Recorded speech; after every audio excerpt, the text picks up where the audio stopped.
Some people are really good at it, they know how to do it, but I doubt there's that many people on the planet that that's what I want to do. I doubt there's many people that think, well, rather than getting my sword swallowed, I'd rather do a couple of hours at the books, do you know what I mean? So, for a reason, I've stripped bollock naked, apart from a set of rigger boots. I've walked into the back garden, and Dara was building an extension, so there's this concrete slab, and see what I'm talking about, this visualising things in my head, this concrete slab, and I'm walking about, moving block, like laying all the block out for this extension, bollock naked apart from a set of rigger boots on it. And I says, right, no bother mate, I says, I'll go up. So the doctor saw me and said, he's fit to go and all the rest of it. So they've put like the blue tunic on me and they've cuffed me, and I've been sitting, it was like a brand new Mitsubishi Outlander, so they're sitting, so there's one in the front drive and one in the back beside me, and I'm sitting, I go, and I'm just literally, I could get my hands up just to smoke out the window. So we've driven up to like Gilphead, and that was me, I get sectioned. I remember, again, I was having trouble with sleep and all the rest of it, and I remember one time being in my dad's kitchen, literally crying my eyes out, literally praying to God. And I know this sounds like something out of a film, but literally praying to God, just please, do you know what I mean? Like if you can just pull me out this. Good afternoon, Martin. Testing. Martin Peterson. 1, 2, 3, 4. Good afternoon. We've got Jordan Peterson along with us today. We've got Big Stevie along with us with those platform shoes. What are you up to, mate? Oh, they are quite some shoes, Mate, aren't they? They are. You've got the look going on anyway. You've got this sort of, let's see the hair. Something. You've got that on. Get it on. Get it off. This literally. Mate, you kidding me on the last podcast we had the same started. Conversation that there's a reason I've got this on. Why? Because my hair's actually almost like your colour now, to be honest. No, it's blonde. Look at it, man. Mate, it looks grim, do you know what I mean? It's bad. It's bad. I mean, mine doesn't look good, but it's shocking. What's the story behind your bonnet then? Well, my bonnet at the minute is because... You've always got to be fresh fade when I see you. I do, mate, but last time I got a haircut was Christmas Eve, and obviously everything's been closed. Seriously, really? All the Christmas Eve, we've got a good 3 months in there. Mate, this is the longest my hair's been in, I don't know, since I was a wee boy sort of thing, but... I mean, it looks shit, but I actually quite enjoy it. Do you know what I mean? It actually looks alright. No, it doesn't. It doesn't. No, it doesn't. I feel like everyone's starting to sport a new haircut during these lockdowns. Aye. Well, the thing being is, you're either following the rules and going for it and saying, right, I'm not going, and it's partly a kind of challenge as well to say, right, how long can I go without a haircut? But there's loads of people that are just getting it done underground, do you know what I mean? Never thought you could get an underground haircut, but, exactly. You know what I mean? But a lot of people are just going for it and getting like people around to the house and all the rest, but I'm seeing if I can hold out. I've got one booked for the 10th of April, so I'll be fine. Mine was alright for a while, like I was just getting Michael to cut the sides and I was just kind of styling the top, and then I don't know what made me go for trying to get a blonde on top. Why did you dye it? I don't know. I think, see, to be honest with you, I think I was actually just looking for more wee tips through the front maybe, and then see when it came to it, we just put it all on the top, do you know what I mean? And then this is the way you went for a night out, you could probably get plenty of tips. The tip is to keep the hat on. That's the tip I've got. It's unbelievable, man. So starts by the hat's on. I think it's going to be on for the foreseeable. Mate, at the end of the day, soon enough. I mean, we're coming out the end of this thing. Light end of the tunnel. There is light end of the tunnel. And you can feel the thing being is people are going to boot the arse right out it. Yeah. Do you know what I mean? See, once things do start to open up, there'll be. I remember went for food and a drink in Shawlands last August, and we were speaking to the woman that owned the place, and she says this August has been the best month in 6 years of business. Really? She says it because it was all the eat out to help out, you know what I mean, and all that sort of jazz. So people will. I mean, it'll be like constant 7 days a week. It'll be about feeling as well. Straight to Colliers for me. Tell you, 100%. Right in about it. That's not even. Oh, fucking what do I not get, man? Would be quicker. I mean, you could go for a sausage supper. Yeah. You could go for pizza. The pizza's first class. Aye. Oh, mate, love it. We used to always share the pizza pasta, didn't we? We used to so you can get like half and half. Aye. So if there's 2 of you, we used to get half a pizza, half a pasta. Yeah. It's a good idea. But this isn't obviously a brand deal. We're not. We're not trying to get. We're not sponsored by Koya's here. Although we soon will be. Big Tam will be able to organise that for us. We'll take a sponsor if it's coming. Do you know, talking about Big Tam, see, after you obviously said about coming down and all the rest of it, do you remember a time when there was a police fiveys it was like maybe a month or so ago, like a month or two before it, and I'd met you and we were saying, we should get a team together, we should get a wee team and all the rest of it, and do you remember me and you going into the police station to get like a form to fill out for this police fiveys. I remember at the police station. Do you remember being at the police station? Yeah. And I went in, and the thing is, when I find something funny, I kind of visualise it in my head, and I just had this image of us all kitted out in like the Puma King shorts and the boots and all the rest of it, and Big Tam standing there with a full Mizuno trackie. Do you know what I mean? With Adidas Sambas on, and it's like up your mad Barnet and all that blowing in the wind, and I just had this in my head, and I was absolutely pissing myself, absolutely like tears streaming down my face, and we're at the counter in the police station, and you're just standing there, and I was like gutting myself. Did you tell the story? No. Did you get the form? We went into the police station to get this form so we could, play in the police fiveys. We were standing, we went in, we were standing there, and I have this image in my head, and I am absolutely crying. I was absolutely pissing myself. And like the police came out, and he was just like, "What? What are you? What is wrong with you? Where do we start?" Did they get a side together? Did they? I don't think so. No, I don't think so. It never came to fruition. No, it did not. We never got Tam into that Mizuno tracksuit, but it was a bit of a baller. You were a bit of a baller back in the day, weren't you? I loved my football. I loved my football, absolutely. Likes a DYFL, and then I played likes across, likes of the under 13s, well, under 11s, under 12s. But what are you laughing at? I almost choked on that one, man. But I never liked 11 aside. I just never. I played, as I said, 11 under 11s, under 12s. Did you get called up for the weekend work though, like the weekend football for the 11 asides? It was just. Do you remember that when you used to do well at the DYFL? So you used to sometimes do well at the DYFL, and then they'd be like, "You fancy coming to play with the 11 asides?" I used to get called up if you were half decent. I never got the call. I think that was more grooming. Do you know? Just the 11 asides. We're getting a game on Saturday. There's only 5 years. 9 o'clock. You turn up and it's just 4 coaches and you. But I used to play that, and I didn't like that. See, like 11 player, I just didn't like it. The thing is, see if you're in the Astros, like playing 5 asides, you actually feel like Cristiano Ronaldo, and then see as soon as you get chucked into 11 asides, you're like, I've never played football. See when you've got to run more than 100 yards, do you know what I mean? You're absolutely shagged out before the first 10 minutes are through. It's just I prefer the smaller games, but I liked playing down at Sandbank Park and all the rest of it before they tarmacked it, and then up at the school, I loved it, absolutely loved it. No, it's good. It's the best of days. Well, Martin, thank you very much for coming on the podcast. Obviously, thanks for coming on. You are probably one of the funniest people that me and Michael know. The stories you've got. You can't know so many folks. Do you know what I mean? It is. You're a good laugh. Thank you. This is just a boost for my ego, then. These are just lulling me into a false sense of security. I'm crying already, man. But so we've known you for quite a while because we've all stayed in Dunoon. Obviously, the small town in Dunoon. We've kind of grown up together. That's where we're kind of talking about the football, the fiveys, and all that sort of stuff.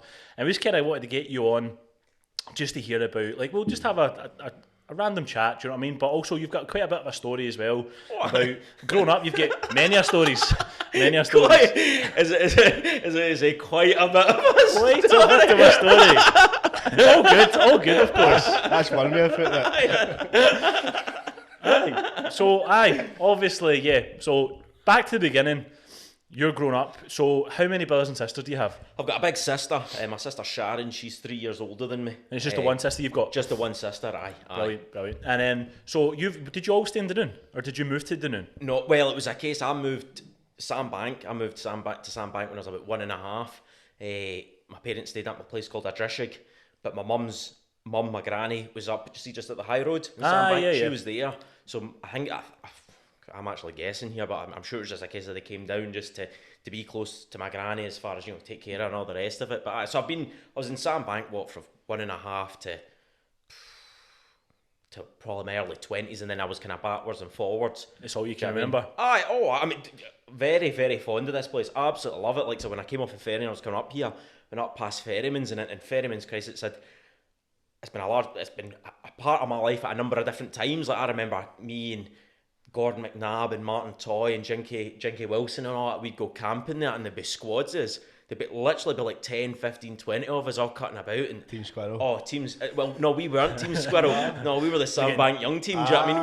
We were the young men trying to get through the Finbracken turf wars and the Rankinsbury drive-bys and stuff. And it was brilliant. It was just, see, to have a group of boys, a group of pals at 13, and you would go to Ferryman's, go camping, and then we'd just wander about. Like early hours, like going up, probably don't know if I should say this or not, going up like a GTI and stealing pallets and building fires and going into gardens. I remember one time me and my mate were actually talking about this just a wee while ago. There was a guy, like while I'm talking about this with the whole visualising things in my head, there was a garden, I'm not saying where, but there was a garden in Sandbank that had loads of garden gnomes, right? I think I know what you're talking about, actually. Yeah, we used to go in now and again and bump one and all the rest of it. Well, there's this one night we went in and we used to always come up the side of the house, lift a gnome and then run away. And it was just, I just had that in my head, like, so, you know, the wee woman making her cup of tea and she looks out and she's got, oh, gnomes. And then she's done her cup of tea and then she looks out and one of them's fucked up. And I was imagining this as I'm running at this garden and I was laughing so much I dropped it. And me and my mate were talking about it, we were just absolutely in stitches. I just thought it's so childish, but it's so much fun. The women must have thought she was getting the early signs of dementia. Like, what pressure, there's 5 gnomes out there. What age were you at that point? Was it 25? I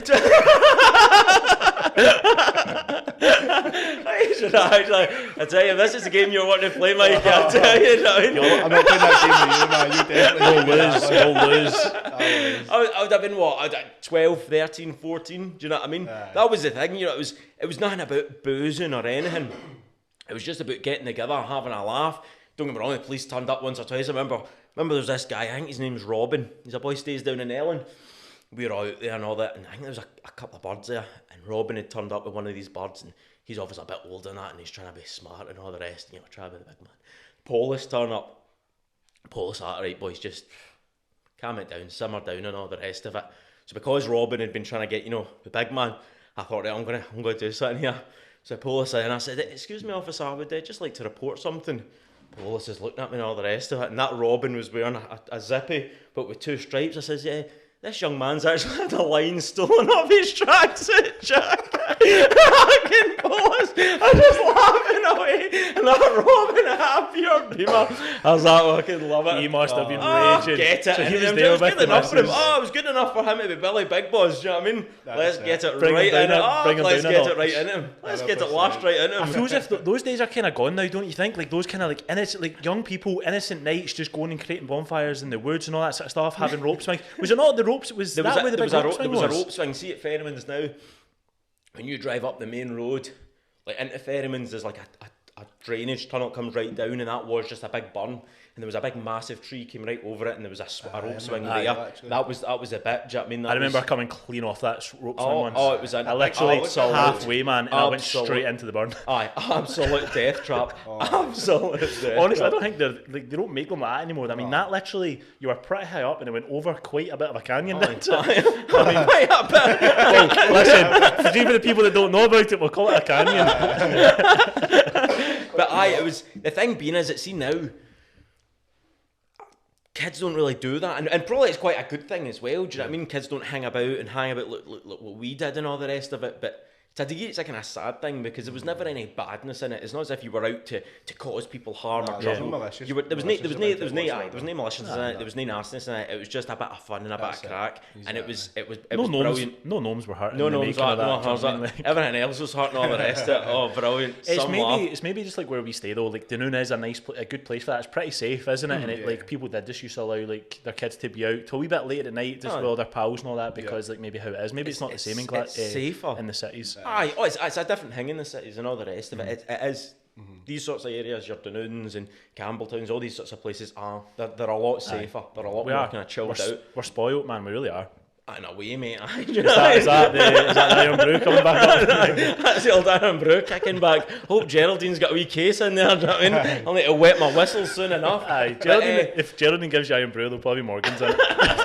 There'll be Morgan's. I'll charge her, but it's a different way of life. I mean, it's only an hour and a half of Glasgow, but it's just a different. It's so chilled out. It's so relaxed. Do you know what I mean? What school did you go to in Dunoon? The old Sandbank Primary. Do you know what I mean? There's not that many people that go to that, is there? It's not as small as Toward, but I mean, no, it's not. It's a good enough size. It's not as big as your Dunoons and the ones you've got. Dunoon, Dunoon, St Munds. St Munds, the old Catholic church, not Catholic church, Catholic school. Yeah. it's not as big as like say you're doing in schools and stuff, but it's still a good enough size and that. But and like during up through primary school, what type of like pupil were you? Like, I remember in primary 6, I got my arse absolutely handed to me. My old man went through me because what was it? Was it the report said something about Martin needs to realise that the rest of the school pupils are to hear my voice and not his. Just that's the thing. It's just loud. That's been like a kind of reoccurring theme, and it'll be one that'll stay with me for the rest of my life. It's just loud. Well, now you're on a podcast, and this is we need that. That's exactly. But it's just again. I mean, I wouldn't have said I was bad. I just loved to carry on. I could laugh. I love and yeah. I mean, like any make young other people person, laugh. Do you know what I mean? I do. It was. You know, like one of my best pals, boy Callum Johnson. I mean, me and him. What a laugh we had. What a laugh. Do you know what I mean? And even now, like, I'll phone Callum now and again or FaceTime or whatever and all the rest. And it's just that takes you right back. It's just that. It's like one of those. There's a number of people, even at 33, that I'm still pals with that started primary 1. There's like me, Callum, Zach, Johnny Milani, Crystal Scott, you know, all these people that still, you know, are friends and all the rest of it, and that I think that's a lovely thing. It's a great thing as far as to grow up with people and you have kind of went your own way, but like, is it those type of friends that as soon as you speak to them again over the phone, it's just instant back? Instantly. Yeah, no, that's like good. Me and Zach and all the rest of it. Do you know what I mean? Like guys like Zach. I mean, Callum's very, very funny, but guys like Zach, I remember one time Stuart McLeod, they were sitting to and fro with the comments and all that, and Stuart McLeod was going dead thin on the top, and I remember Zach saying to him, he says, I don't know what's fading quicker, your part or your hairline, and I'm telling you, it was just one of those comments, there was no coming back from it, it was a knockout shot, 100%. And it's guys like that, see guys that, I love that, I've always loved that sort of, just that quick just that humour. Wittiness. That quick, the one-liners.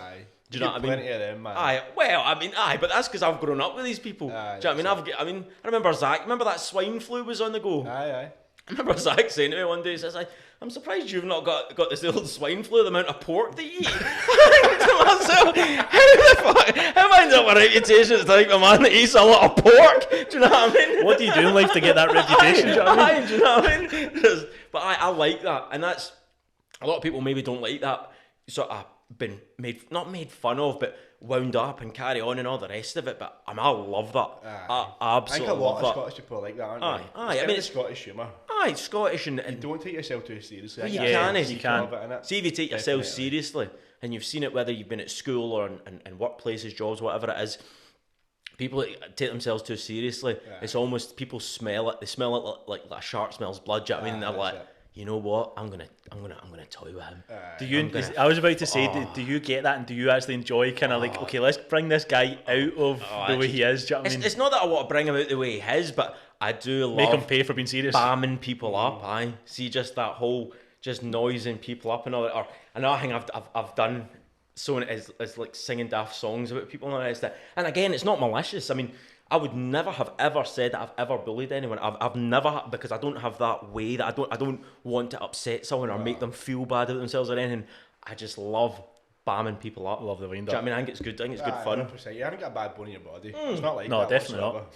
Well, I would like to think not. Do you know what I mean?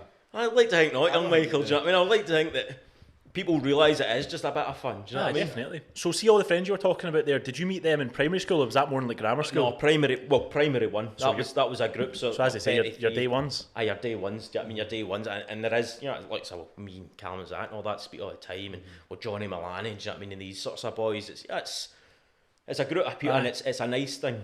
It's good that you managed to stay together throughout, like even the grammar school. Because normally when you go to grammar school, that's when you start getting intermingled with all the rest of the schools, and you can all split up. So it's only a natural thing. Do you know what I mean? If you've hung about with someone for years, and then you meet new people and all the rest of it, and different things you might do, you might start playing football. You know, as we've spoken about, you might start doing other different things, and you meet folk and all the rest of it. One of your other things, was that not karate?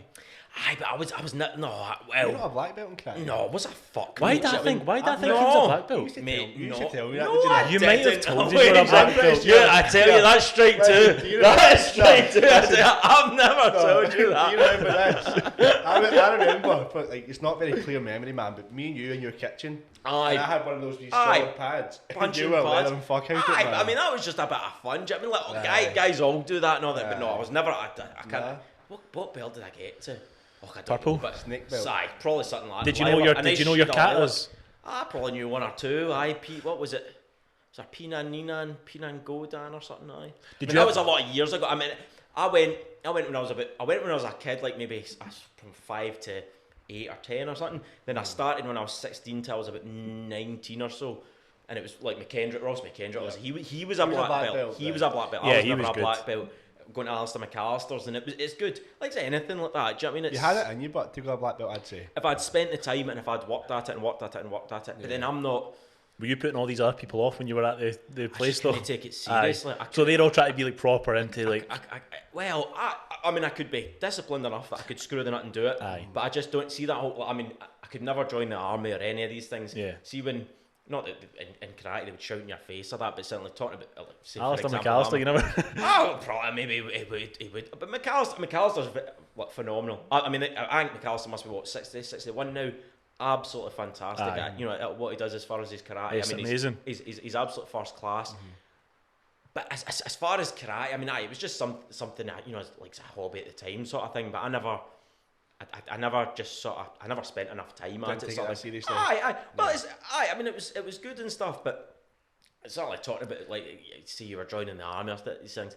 I can't understand why someone would shout in your face. Yeah. Do you know what I mean? Like, whether it's the army or whatever it was, where that is just the way they do it. I couldn't do it. I couldn't.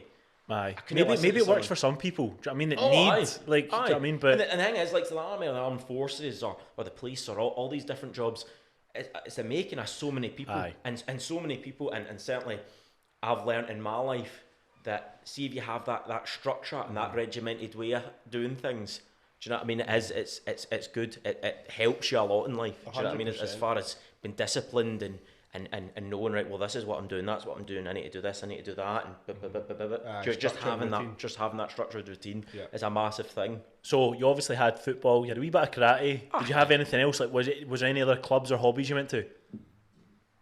What else was there? See with the karate, did you ever go to, like, did you actually do any of the fighting? Did you ever go to, like, any of the competitions or like that? Was it generally just going to the karate? And... I remember one time we had to go to Linlithgow because there was a course and a grading and all the rest of it. And I was going to McKendrick's, and McKendrick stayed at mine the night before, but we were out in the Sky, woke up the next day absolutely hanging out our arses, absolutely burst, right? Were you of age at this point, Oh, I don't know. Well, 15. no, we would have probably been 18.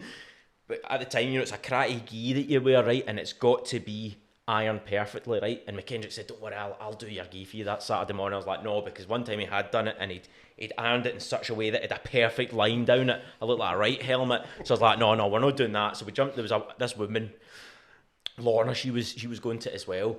And she says, all right, well, we'll go. And we ended up going into a hotel in Port Glasgow. I was at Port Glasgow up that way anyway to get my gi ironed and all the rest of it. Because, I mean, if you turn up at this thing looking like a helmet, do you know what I mean? You're going to get absolutely lynched for it and all the rest. But I've never done any competition fighting of any sort. You know what I mean? What none was at the all. Linlithgow thing then? It was like a course in grading or something. Do you know what I mean? So I was just literally got through the course. Right. You know what I mean? By the skin of my teeth. And then that was me, do you know what I mean? Right. Have you ever been in any like proper fights or that growing up?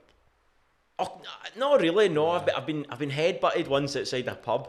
And a couple of other bits and pieces, but never really. No, it's not my sort of thing at all. I'm just not interested. I'm not interested in. Yeah, I mean, see, to be honest with you, someone thinks I fucking. Yeah, I mean, Billy Big Boys, they let them crack on. That's why you've always got trainers on in it, so you can run. You've got to. I hear run faster. Yeah, I'm no proud. Do you know what I mean? I'll be out the blocks quick enough. Do you know what I mean? I'll be like it is rain, but I see the thing about it. I was actually watching a thing on Facebook or something the other day, and it was talking about like that one punch. You could throw one punch, knock someone at the ground, and they hit their head in the curb. In fact, it was a thing. It was like a Channel 5 thing, and it was some boy got in a fight, and he leathered this boy and hit his head in the curb and all the rest of it. And that's I remember McAllister telling me about, or telling the class about that sort of thing, and that's the sort of thing. Do you know what I mean? And it's not what I think. It's just your whole life. More times than not, it's over genuinely nothing either. Well, how many alcohol's always involved? Well, how many times have you known, like, grown up, people that at school or just after school were like sworn enemies, absolutely hate each other. Then 4 or 5 years later, they're best of pals sitting drinking, and that's the thing about it. I mean, we're not we're not at war. We're not. Nobody really should have any enemies or 100%. anything. No. So you're right. You're like not even 4 or 5 years. I remember at school I used to sometimes see certain people fight, and it would be generally the next week or so. They're best of pals. Do you know what I mean? And that's who they start hanging about with. No, they must have seen that they were like, oh, we had a wee scrap. But then a lot it could be over anything at all. But aye, not scary that. Really it is scary that, to be fair. Aye. You know what I mean? And does it really matter enough that you're going to start, 100%. about? 100%. Probably not, No, definitely. So, obviously, Steve, during primary school, you obviously said you were a bit of like the joker and all that sort of stuff, and that you were kind of getting the reports of well, I got that report. Was it the same into like secondary school as well? Or aye, but I have to admit, see, can I come third, fourth year, I screwed the nut. I did screw the nut a good bit. I remember I still did things like, so I remember I had a chemistry teacher, Mrs. Anderson, brilliant woman. Yeah, there was none of that kind of pupil teacher thing. She spoke to us the way she would speak to anyone else. Do you know what I mean? And I think everyone in the class really respected that. But we used to have I can't remember what day, but we'd have our fourth period just before lunch.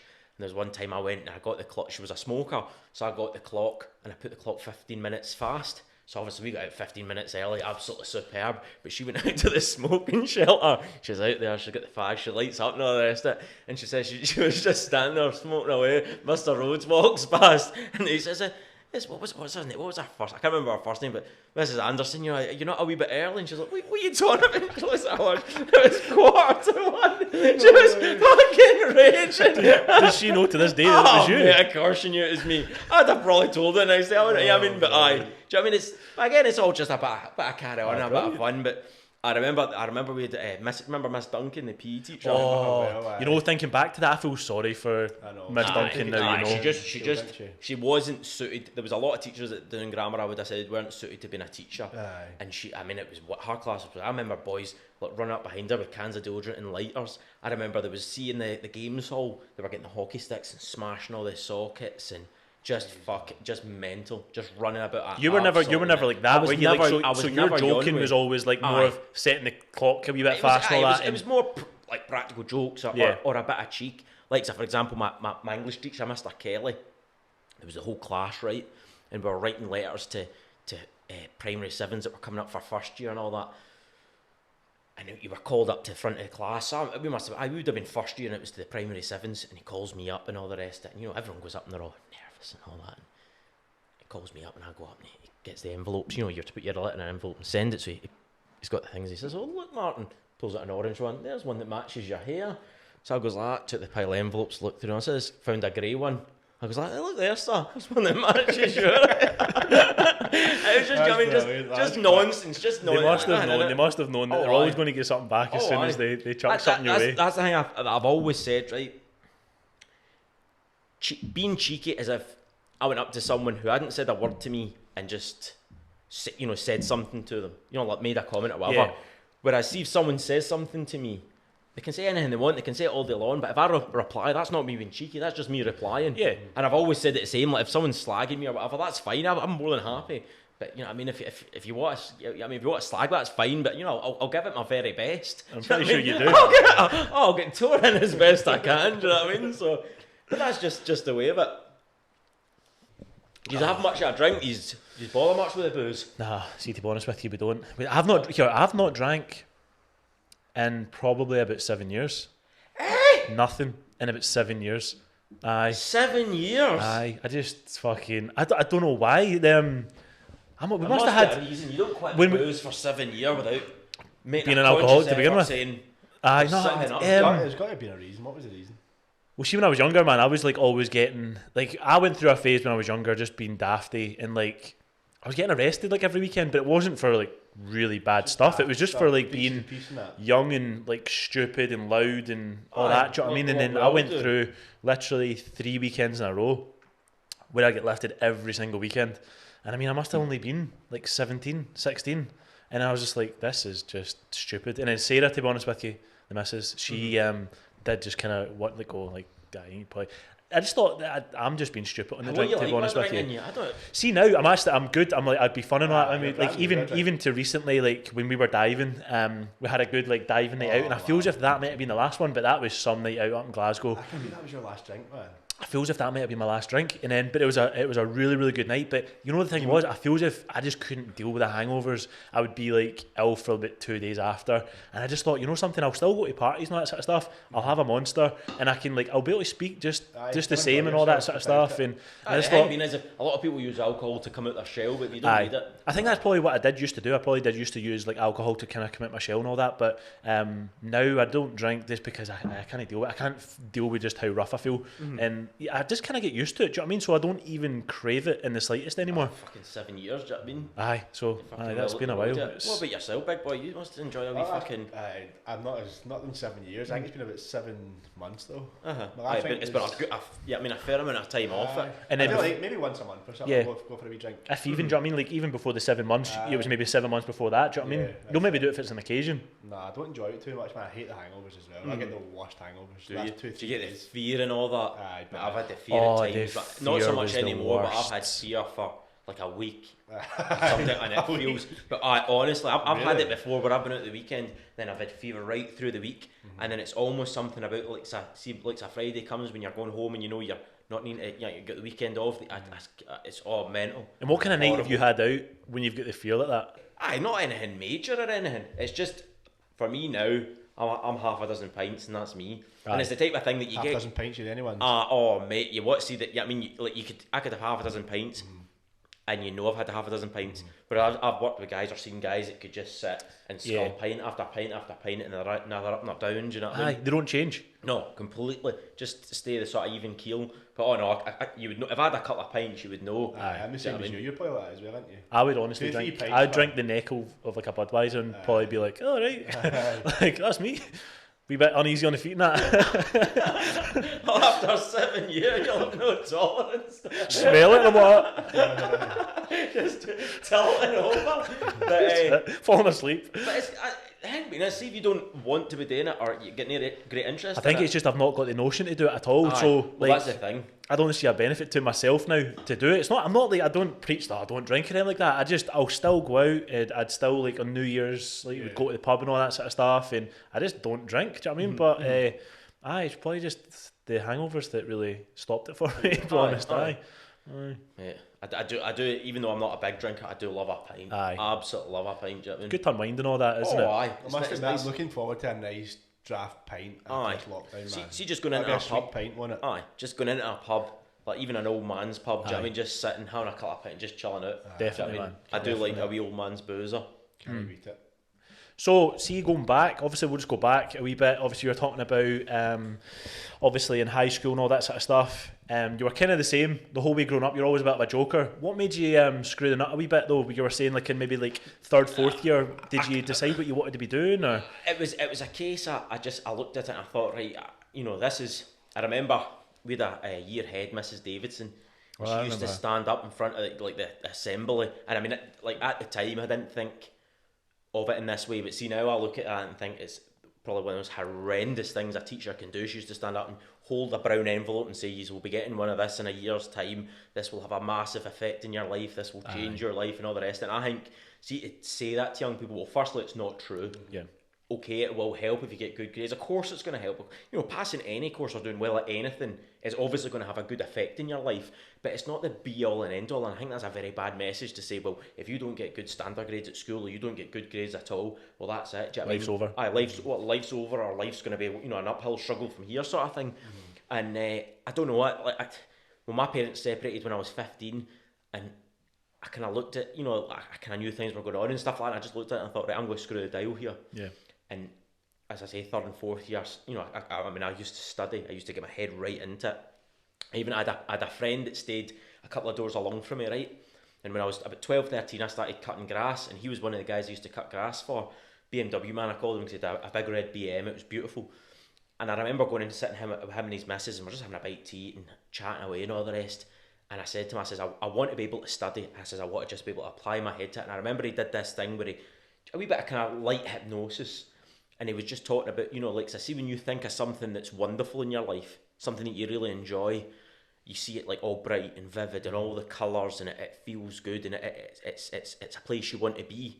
he says what you want to do is something that you don't like. For example, studying. I mean, who actually wants to sit and study and study and study? Some people are really, really good at it. They know how to do it, but I doubt there's that many people on the planet that that's what I want to do. I doubt there's many people that think, well, rather than getting my sword swallowed, I'd rather do a couple of hours at the books. Do you know what I mean? So it's one of those ones that I spoke to him and he said, well, what to do is try and, you know, when you think of studying and it's all grey and it's raining and it's gloomy and it's not what you want to be doing, think of it as something that you really like and try and associate the nice colours, the nice feel and all the rest of it, and see now, and not that I do much studying anymore other than for like courses and stuff like that, but see now I could study all day long, I could study all night long, I can just get myself into the right zone and just boom, boom, boom, boom, that's boom, mad, and just just crack it out. that. Oh, it's unbelievable. It's unbelievable. Do you know what I mean? See, like, what you can do if you you set your mind like in such a way that you can identify all these wee things. He also spoke another thing about like triggers. Do you know what I mean? There's certain things that. What age were you at this point? Oh, I must have been. I started cutting grass, as I say, when I was 12, so I must have been 13, 14. Really? Do you know what I mean? What was it? A teacher that was in the school, or was it? No, it was just a neighbour. It was just a neighbour that I used to cut grass for. Yeah. But obviously, I knew that he was successful because he had the BMW. He had a grass cutter.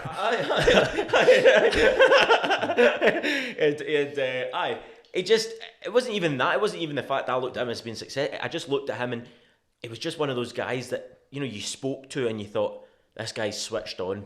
Do you know what I mean? He's not talking about, I'm fucking going out boozing or I'm fucking doing this, I'm fanning about. He's had his head screwed on. He had his head screwed. I mean, he was good. He was probably maybe in his 30s, but he had his head screwed on. He's practicing what he's preaching. Do you know what I mean? He spoke about like a neuro-linguistic programming. Not that I know anything in particular about it, but you know, talking about all these things and it was and it is. I think, you know, it's the type of thing that if you can do all these wee changes, I mean, it can. You know, it's a brilliant sort of effect on me as far as that small. I think that's pretty amazing that, like, at the age of you, like 12, 13, to listen to that though and not just think that's a load of crap. I mean, you actually take that on board and then apply it. I mean, even to this day. See, I think it's just a case of I've always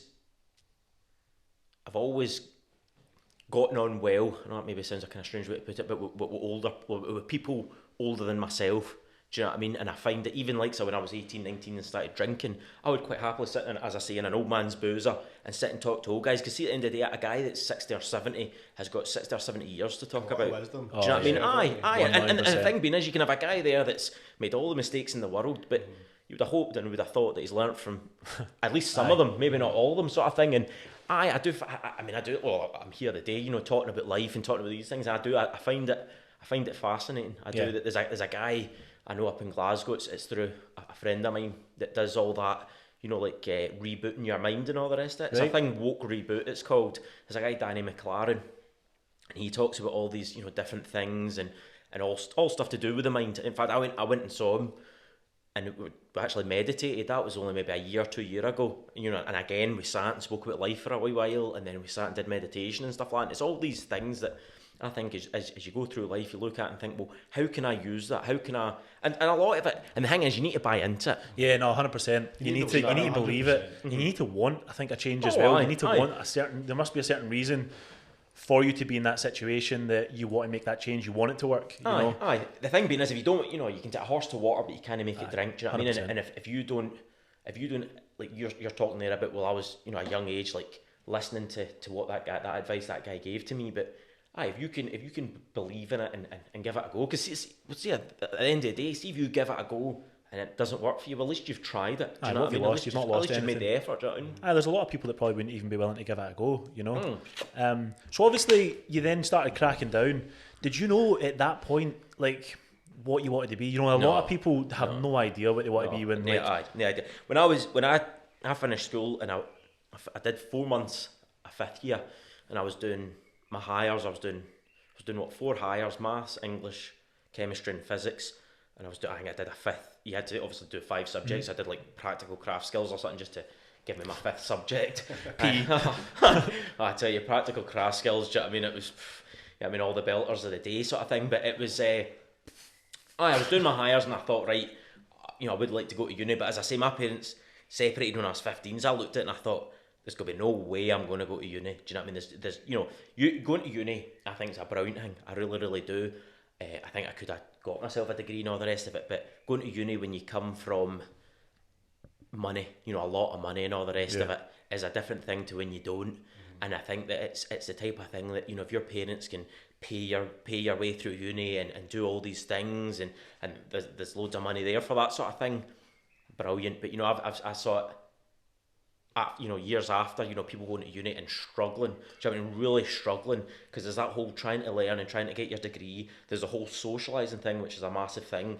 There's the whole, you know, just being a young person, just being a teenager in your late teens is challenge enough. Do you know what I mean? Yeah. And I just looked at it and I thought, nah, I'm not going to be able to do that. Yeah. So come the end of fourth year, I decided, right, I'm going to go and do an apprenticeship. And where I stayed, at the time just along the road, guy Gilly Brown, you know, John Brown Astrone, he stayed literally across the road, and I went and I spoke to him around about the October, it would have been October 2000 and... Was that just kind of off your own back? 2003. Well, I'd spoken to him before, because I'd went to him when I was 15 and I asked him to start doing some labouring work in my summer holidays and stuff like that. In fact, you're old, man. When I was 15, as I say, I went to Gilly looking for work, and I also went to GTI, and your old man gave me a start packing light bulbs, you know, like boxing light bulbs and all the rest of it. Aye. 7 weeks I did. What an earner. That was absolute class. What an earner. Well, 15, do you know what I mean? You were earning a decent enough wee wage sort of thing. But I went to Gilly and I'd said, look, you know, I went when I was 15, but I obviously couldn't do anything because I was too young. And then I went, it would have been October 2003, and I said to him, look, I would like an apprenticeship as like a joiner or whatever, plumber, whatever you've got. He says, look, come back to me next March, and then that'll be, you know, we'll get you started. But in the November, it was a woman called Gillian. Was it Jill? I can't remember her last name. Gillian, which was like the careers advisor. She came to me and said, "Oh, we've got a guy looking for an apprenticeship, apprentice electrician. You know, would you like an apprenticeship as an electrician?" sort of thing. I said, "Oh, fuck, we'll go and give it a go." So at the time, there was a wee building down by the pier. You know, your careers place. Remember the careers? Yeah. There was a wee building. I know. So I went down there and did like an aptitude test and all the rest of it, and then I wrote a wee letter, and it was just, obviously at 16 you don't have a CV, but it was just a kind of wee letter. Just, you know, I can't remember what was written in it. And then I went, and the guy I served my time with, James Stevenson, he looks exactly like Geppetto. He's got the big moustache and all the rest of it. Well, literally he phoned my house and said, "Look, I'm in the area. Do you want to come out?" And I literally jumped into his van with him and just had a wee interview, and that was it. And that was how I ended up leaving school. But I look back and I could have went to university and all the rest of it, but at the end of the day, that's one thing of all of all the daft shit I've done. I am so glad I served my time. So glad I got, because it's something I'll have for the rest of my life. No, 100%. And like, you know, obviously universities for certain people, you know, but what I found was obviously none of us went to university either.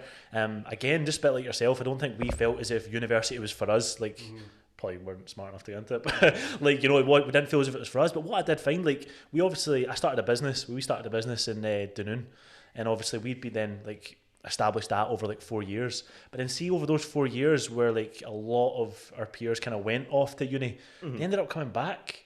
Looking for a job almost. Then just looking for a job, and they were like labouring and all that sort of stuff, you know. So sometimes I was quite happy that, like, okay, no, I'd made a start a bit earlier in life, and then I just, you know, and like, I guess a lot of the times people go to university, and I think a lot of them are maybe just there for a party as well. Do you know what I mean? Or they're there and they're doing something that it's just something to do. Do you know what I mean? Yeah. And the thing being is, I think if it's for you and you want to do it, great. If you want, you know, if you think like an apprenticeship or going to college or doing something, because the thing being is it was the same. A lot of people went to college and did, like, you know, I don't know, music management or something. Do you know what I mean? And let's face it, they're not exactly Craig David right now. Do you know what I mean? I think a lot of people are playing guided by their parents as well. Oh, aye. You need to become a doctor, you need to become this, you need to become that.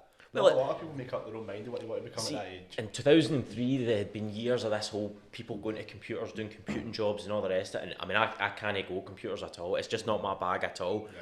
But so in early 2000s, there was a big push for tradesmen, and I was lucky that, I mean, apprenticeships were going. There was a lot of apprenticeships going about and stuff. So, and I personally would recommend to anyone that maybe doesn't want to go to uni or whatever, or even someone that doesn't know what they want to do, go and do a trade, go and do anything at all, and it will always give you something you can fall back on. I remember hearing about a guy that he served his time as, I can't remember what it was, but then he became a barber, and he was obviously barbering for however many years, and then obviously this lockdown's happened, but he's ended up turning back to his trade because he goes out and does it's one of the only things that are still going. Do you know what I mean? Like people in trades were still allowed into people's homes, like one of the only people, because it's like essential maintenance and all that sort of stuff. So no, you're right. It's definitely a good thing to have. If you don't know yourself, like I definitely want to be this. I need to go to university for this, and I need these degrees. I need, which most people don't. Like I always think it's dead early to like. Is it third year that you maybe choose your subjects, and then you really start narrowing them down? Well, it's third year you kind of choose your subjects, but I think it's like fourth year where you actually kind of. And even then, man, it's like draws in a wee bit. You're just going out after school, like messing about, I mean, doing next. Now, how are you meant to know what you want to do for the rest of your life? Throwing dog shit at people's windows and all the rest of it, exactly. And they're expecting you to make a decision that's for the rest. It could be for the rest of your life. Talking about school again, actually, I think there's something that we went over that I want to speak to you about. It's obviously, I remember back in the day seeing a certain video. Obviously, there was Jackass back in the day. Well, we had our own Jackass here. I remember seeing a video. It was absolutely hilarious. Like you, Ross McKendrick, Gordon McNabb. Aye. We need to try and get some footage. Absolutely hilarious, man. It was brilliant. See, the thing being is, it was one of again that was around about the whole time, his whole camping thing. So it was what GNTV we called it. It was Ginge and Nabby TV. And it was just nonsense. I mean, I look back on it now and I think, but at the time it was a good laugh and it was just daft. Doing things like along at Sandbank shops and all this. I remember me and Martin Toy went in and we're standing and we're pretending to argue. I'm not a tall man now, but when I was young I was just a wee guy. And Toy looked a bit an adult for about 11, do you know what I mean? And he's standing like towering above me. And all that. Aye, the old facial hair and the deep voice. And behind me was like a pot noodle stand, like a full height one. And he just fucked me through it, right? Absolutely threw me through this thing, right? I've stood up. I thought I would have been able to stand up and run. So I've stood up and the woman's like, are you alright? Are you okay? And all this. I'm like, I'm getting bullied and all the rest of it, right? So that was it. So anyway, gave her all the part and then left. And it was a boy, Andrew Stewart, was doing the filming, but Andre was loving to bits, but he didn't have the temperament for it. Do you know what I mean? As soon as anything happened, he would soil himself and run, right? So he's fucking, he's sharted up his tighty whities. He's fucking missed half it. So we had to go and do a second time. Did you not go in the phone? Surely. That was another one. Do you know what I mean? That was Party Boy. Right, okay. I remember our Party Boy down, like there was Sandbank High Street and a Party Boy down there and in the shops and all the rest of it. Just in a wee Y front. It was in a jock strap.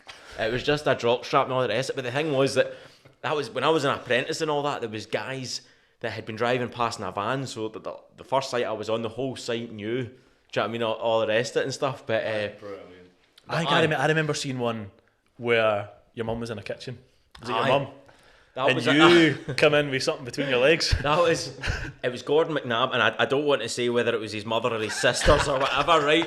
But it'd been like a joke. It was like a joke penis hoopla. Do you know what I mean? So it was like a flat base. A joke penis hoopla. They got it for a party. With the erection and all the rest of it, and you threw the rings round. Like any game of hoopla. And so I've put it down my trousers, right? I put it down my trousers and it's sitting out like a right yawner, do you know what I mean? A hard on that a wild dog couldn't chew on. And I've picked up the two dumbbells, my old dear's clean and fluffy. Do you know what I mean? There's been a stain that she's been getting for the last 20 years, right? And I'm fucking... That's exactly. That is what I remember seeing. I think guys with dumbbells before. It was the way I was doing it. It was like kind of flies at the time, but the hips were going. The old snake caps. Oh man. The old snake caps. He's done those. That is so good, man. That's the one that's like. About a floor in here. You going through the floor? Aye, the floors can be a bit temperamental in here. That's the one that's etched in my mind. It was just, I was like, that is hilarious. And what I found, like, your mum is like, she's got the same sense of humour as you, doesn't she? Do you feel as if that's where you got this kind of sense of humour? 100%. Like, I remember, Cameron's Dairy in the town. The boy that owns it, James Griffin. Obviously, I've known him for years. I've known him again since I was an apprentice.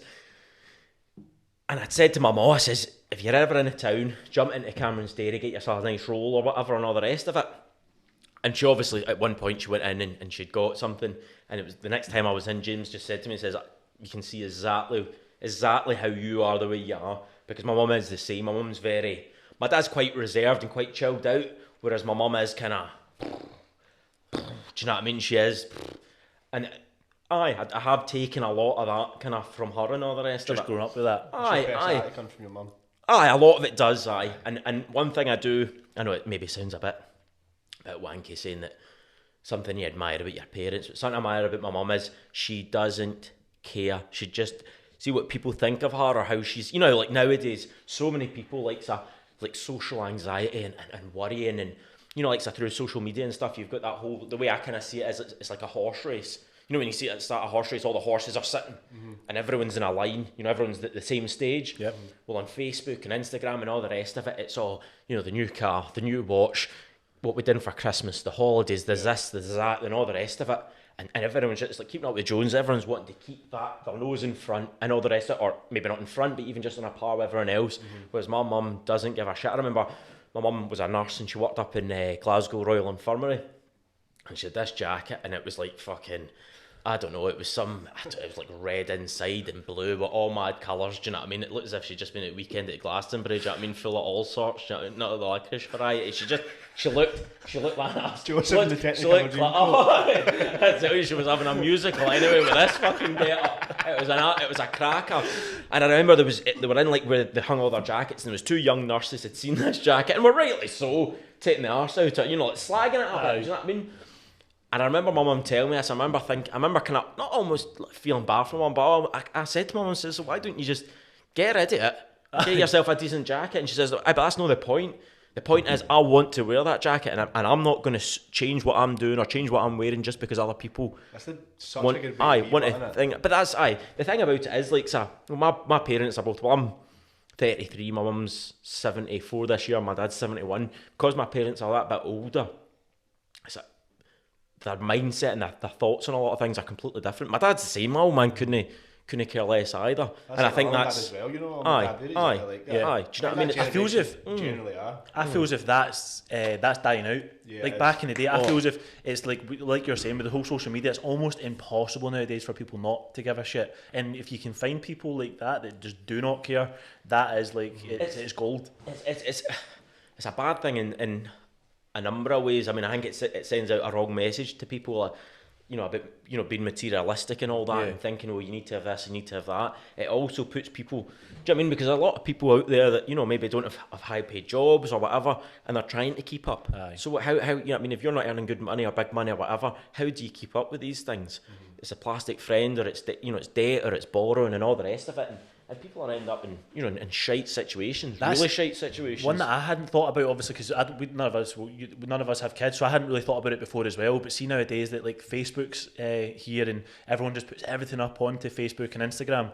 I never thought about the whole Christmas side of things, where like these young kids that maybe like 5, 6 that obviously believe in Santa, that obviously it's real, not just in case any of the 5 or 6 year olds are watching, but Santa's still real. But obviously, you know, like every parent is putting up what they've got for their kids. So these kids that are coming onto social media quite young now, or even just going into school the next week, what did you get from Santa? And they're getting like PS5s and all that, like this. No, I only got like freaking. The thing being is, I know what you mean. I know what you're getting at, but then that would always happen through word of mouth. But it's, in my opinion, it's the parents that are the ones that will suffer, because the parents that they're seeing, well, their peers, their age group are buying their kids all this, and this, and they can only get their kids 1 or 2 wee things. Do you know what I mean? And it's that pressure. 100%. Do you know what I mean? Their kids are coming on social media. It must be horrible. It must be horrible at Christmas time, you know, to know, oh, I want to get my kids these things and all the rest of it, and you know, they're doing their Santa list and all the rest of it, and no, they don't have money. And this is where things end up going ski whiff, do you know what I mean? Because you end up credit cards and borrowing money and this and that and the next thing. Do you know what I mean? It's just a downward spiral. Of course it is. People, man, it's actually like you couldn't write it. But then the thing being is, it's so many people do it. So many people do live that materialistic way. Do you know what I mean? And it could be anything at all, from cars to clothes to watches to anything at all. Do you know what I mean? And I just think life, if you can look at life and sort of enjoy the simple pleasures, do you know what I mean? Simple wee things, then it's, you know what I mean?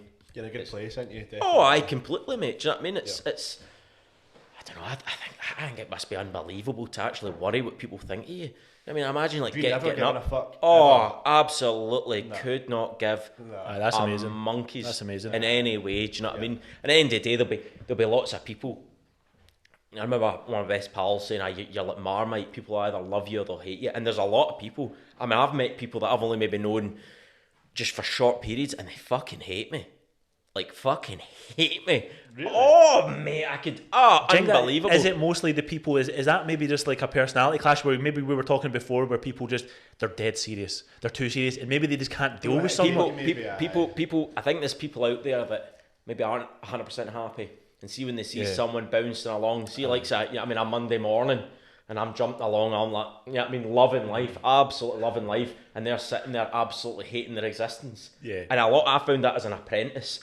I can mention all sorts of names. It's probably the best I don't know the rest, but there was a number of guys, older guys. I remember I had a foreman at Ferryman's. I maybe gives away a bit of a clue. And he actually tried to get me sacked. He hated me. And I don't know whether it was because he was a Celtic fan, I was a Rangers fan or whatever, but he absolutely hated me. Absolutely couldn't stand me. And I think a lot of that was because you were happy. Because I was happy and I was enjoying myself. Aye. What most people find, like what I'd find with that is like it's infectious. It's hard to like see if someone like you is like working with is, or even just being in this podcast, like it's infectious. It's hard not to be happy.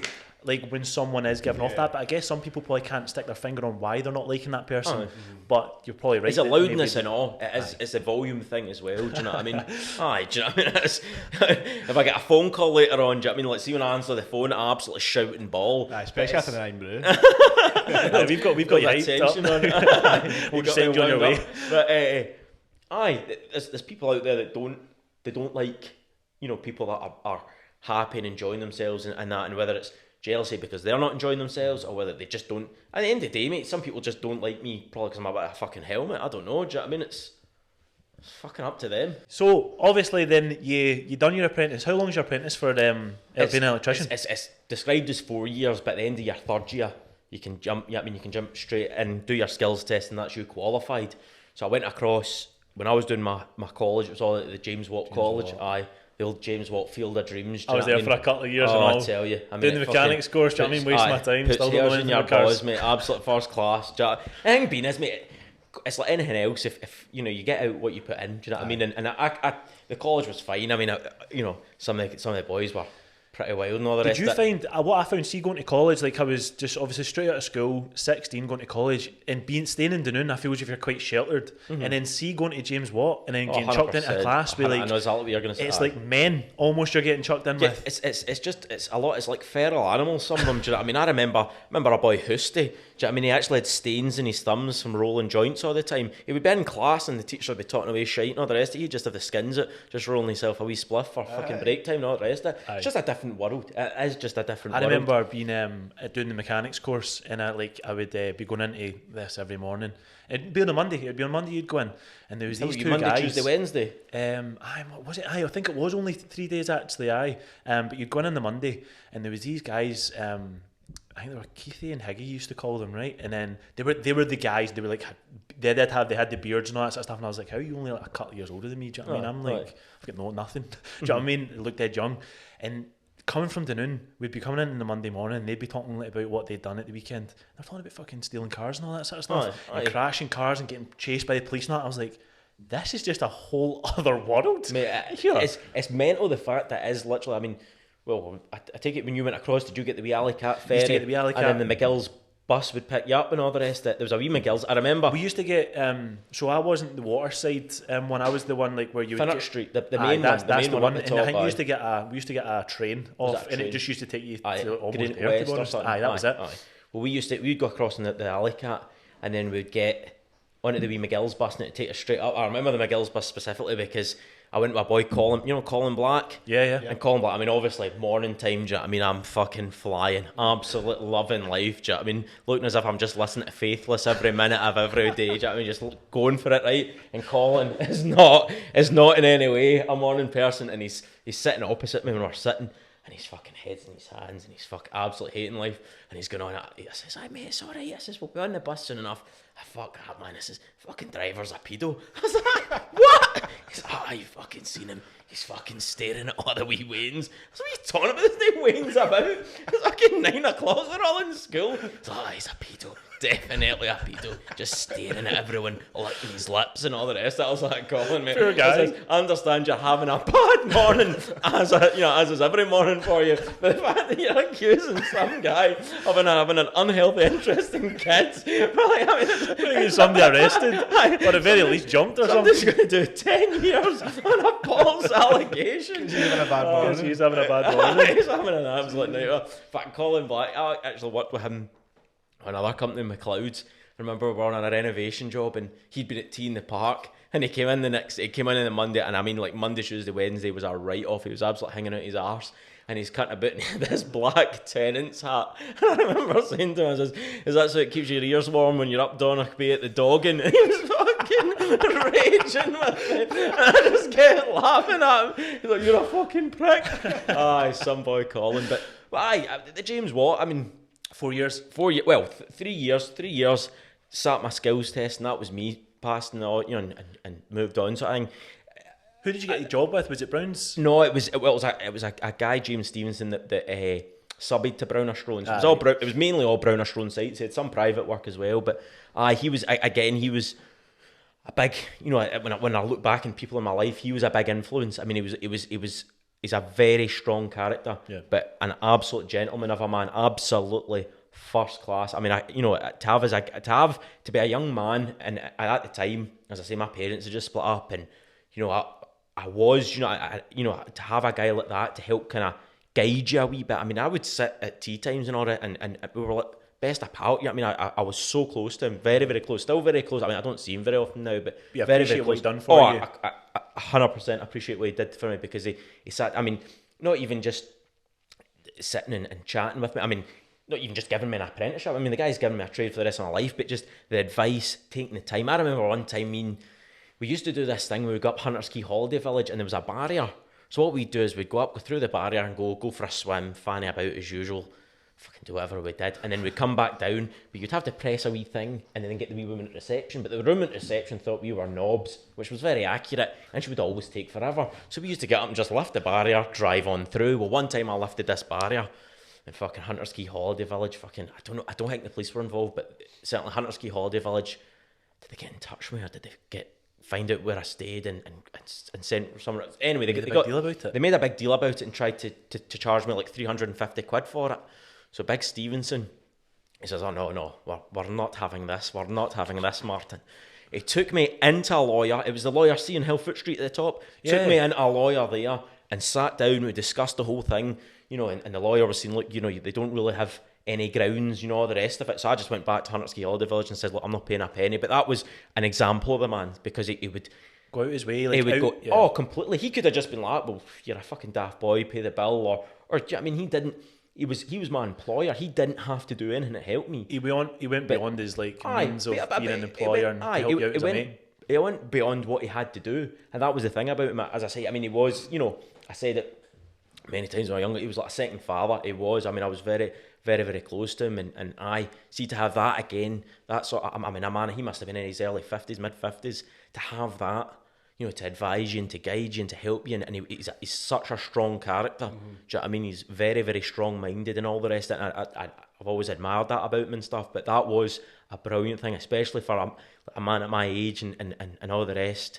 It was a great influence to have. He came in at a brilliant time, a very good time. I mean, kind of mentioned a couple of times, obviously, like that your parents splitting up, and obviously him being there. Like, how did that affect you? Like, your parents. I had, see, at the time when my parents separated, I totally accepted it for what it was. And let's be honest, I mean, if you took 1,000 people anywhere in the world, you'd probably find half of them. Yeah. Do you know what I mean? It is such a common thing.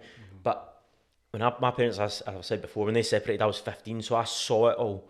You know what I mean? I think when your parents split up, when you're young, when you're like 5 or 6 or 7, you don't really have an involvement. You just maybe have the odd wee thing. But I saw the whole thing full bore. And then when they separated, there was the whole thing, the backwards and forwards between them and all these things. And it did affect me in later life. It started a thing. It started a thing in me. It kind of, you're a product of your environment and stuff like that. I'm not saying for a minute I had a bad environment, but it affected me in such a way that I reacted in such a way, and I tried to deal with it in such a way. And in effect, I tried to live on fire in my belly, and that's a kind of it's a, looking back now, it's a kind of, I mean, it don't get me wrong, motivates you and drives you, and you know, talking about going to college and all the rest. I mean, when I went to college, I wasn't there, as the old Conor McGregor says, I wasn't there to take part. I was there to, I mean, it's an apprenticeship. It's not the hardest thing in the world, but you can do well at it, or you can just sail through it and just fanny about. But I was there. I mean, I was every night after college studying. Like whatever we'd learnt in class, boom, and it was just constant. You know, I mean, I wanted to get my apprenticeship done. I think it was always to take your mind off your mum and dad. Aye. Well, these sorts of things. Do you know what I mean? And me and my sister stayed with my mum, and obviously my mum was dealing with that as well. Do you know what I mean? She had, you know, to deal with obviously a breakup of her marriage. My parents were married 28 years. I mean, it's not as if it was just a couple of years, and she had to deal with that. But then there was the whole living, like we were living, and we didn't come together. Do you know what I mean? It was very, I wouldn't have said, it was just a very unsettled at times. And I look back now and I think at 18 I should have just said, no, that's it, I'll just go and get my own wee place. But I'd seen my old man move out, and you know, and I just thought, you know, you were maybe kind of overcompensating a wee bit, you know, and try to help be there for your mum more. I wasn't willing to walk away from my family. Do you know what I mean? I wanted to try and hold things together and play my part and keeping it together. Do you know what I mean? And it was no disrespect to my mum. Do you know what I mean? As I say, she was dealing with her stuff, I was dealing with, you know, we're all dealing with it, you know, like as each part of a family and stuff. But it just became, you know, we're constantly, you know, not constantly, there's a lot of arguing, there was a lot of to and fro and stuff, and that was just the way that went. Do you know what I mean? It's a lot of different emotions, isn't it? And like, these are very similar people as well. Do you know what I mean? So I can imagine that, like, it's going to invite some arguments. No, that's being so close to each other, staying in the same house, especially if you're getting 18, you're becoming like a man. Do you know what I mean? And that's the thing. I mean, like, if your father moves out, you think if it was like you, Sarah, you always need to become Geraldine, Tam, you become the man of the house. Exactly, mate. Exactly. That's exactly what you're going to do. And obviously, you know, my mum was an adult. I was only 15 in that. But see, at the end of the day, the way I immediately looked at it, I thought, well, see if something happens or whatever, if someone comes to the door or any of these sorts of things. I mean, fuck me, Sandbank we're living. It's not as if it's not as if someone's going to come and petrol bomb the front porch. But it's still the type of thing, because I remember that I had a kind of fallout with some of my close pals, and they came into my garden, like it was like in the middle of the winter, so it was like pitch black, and trashed my garden and stuff like that. And I remember thinking, do you know what I mean? Yeah. That wouldn't have went on if my old man was there. Right. Or it might have went on, but they wouldn't. They would have maybe thought twice and all the rest. And I remember thinking at the time, that stayed with me for a good while. I just thought to myself, do you know what I mean? Like, you become the man of the house and all the rest of it. And it seems like quite a burden for that age. I wouldn't have said it was so much a burden, because it really shouldn't. You know, looking back now, hindsight's a wonderful thing. You look back and you'd have been like, well, just screw that. And even if I had, but then the thing being is, like, so see if you're one of the first, say at 18 I went and got my own place, if you're one of the first one of your pals to get your own place, you're going to have to be very disciplined for it not to turn into a party pad. I mean, that was one thing. That is one thing. I was actually speaking about this recently. You know, when my dad moved out and all the rest of it, I mean, my mum did, I'll take my hat off, my mum did give me free rein. I mean, I used to, like see around my house, there'd be 5, 6, 7 boys and all the rest of it in, and we'd be sitting drinking and, you know what I mean, swallowing Swedgers and just doing whatever we wanted to do. And my mum was very, obviously she didn't know that. Everything that went on. Swedgers, but well, do you know what I mean, when she saw my pupils flying at my age, you know what I mean? But it was very much a case if my old man had been there, that would not have flown for a moment. He'd have laughed me. Do you think your mum used that as a bit of a distraction as well, though? Just letting having you get. Do you think that helped her as well? I don't know if it helped her. I just think that my mum has always had the attitude of, she'll advise me, she'll tell me what she thinks best. But see, like as soon as you're 16, 17, she says you're an adult. Do you know what I mean? And you know yourself. Any young person knows that if your parent starts says don't do this, don't do that, first thing you're going to do. First thing, don't. You know what I mean? Don't be going out boozing. Don't be. You know what I mean? Because it's a sense of adventure. It's a sense of, do you know what I mean?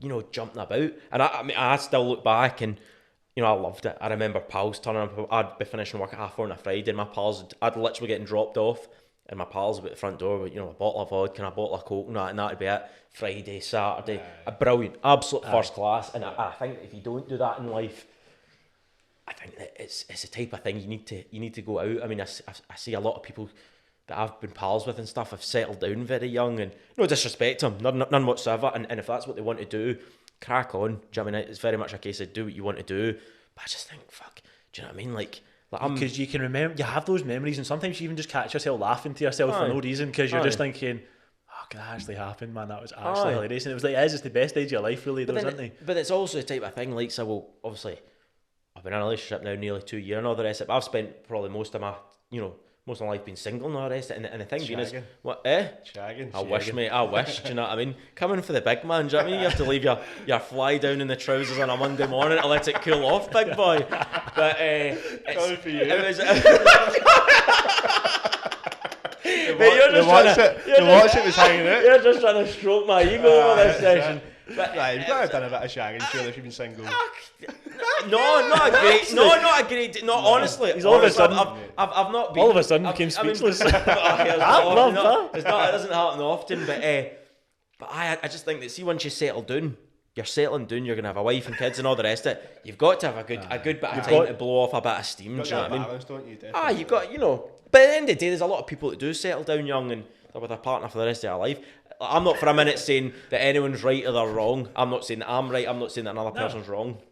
Do you know what I mean? Aye, different people, different ways. Do you know what I mean? But that was a bit of that one. That is good. That's good. To cool off. The thing being is, all my partner and all my chat is just plagiarism. It's just things I've heard. Do you know what I mean? And all the rest. Just claim it as your own. But the thing is, I mean, I've been at the receiving end of it. Do you know what I mean? I've heard. A few things. Oh, mate, that's strike 3, mate. It's open warfare. You're going in. How many strikes you get? But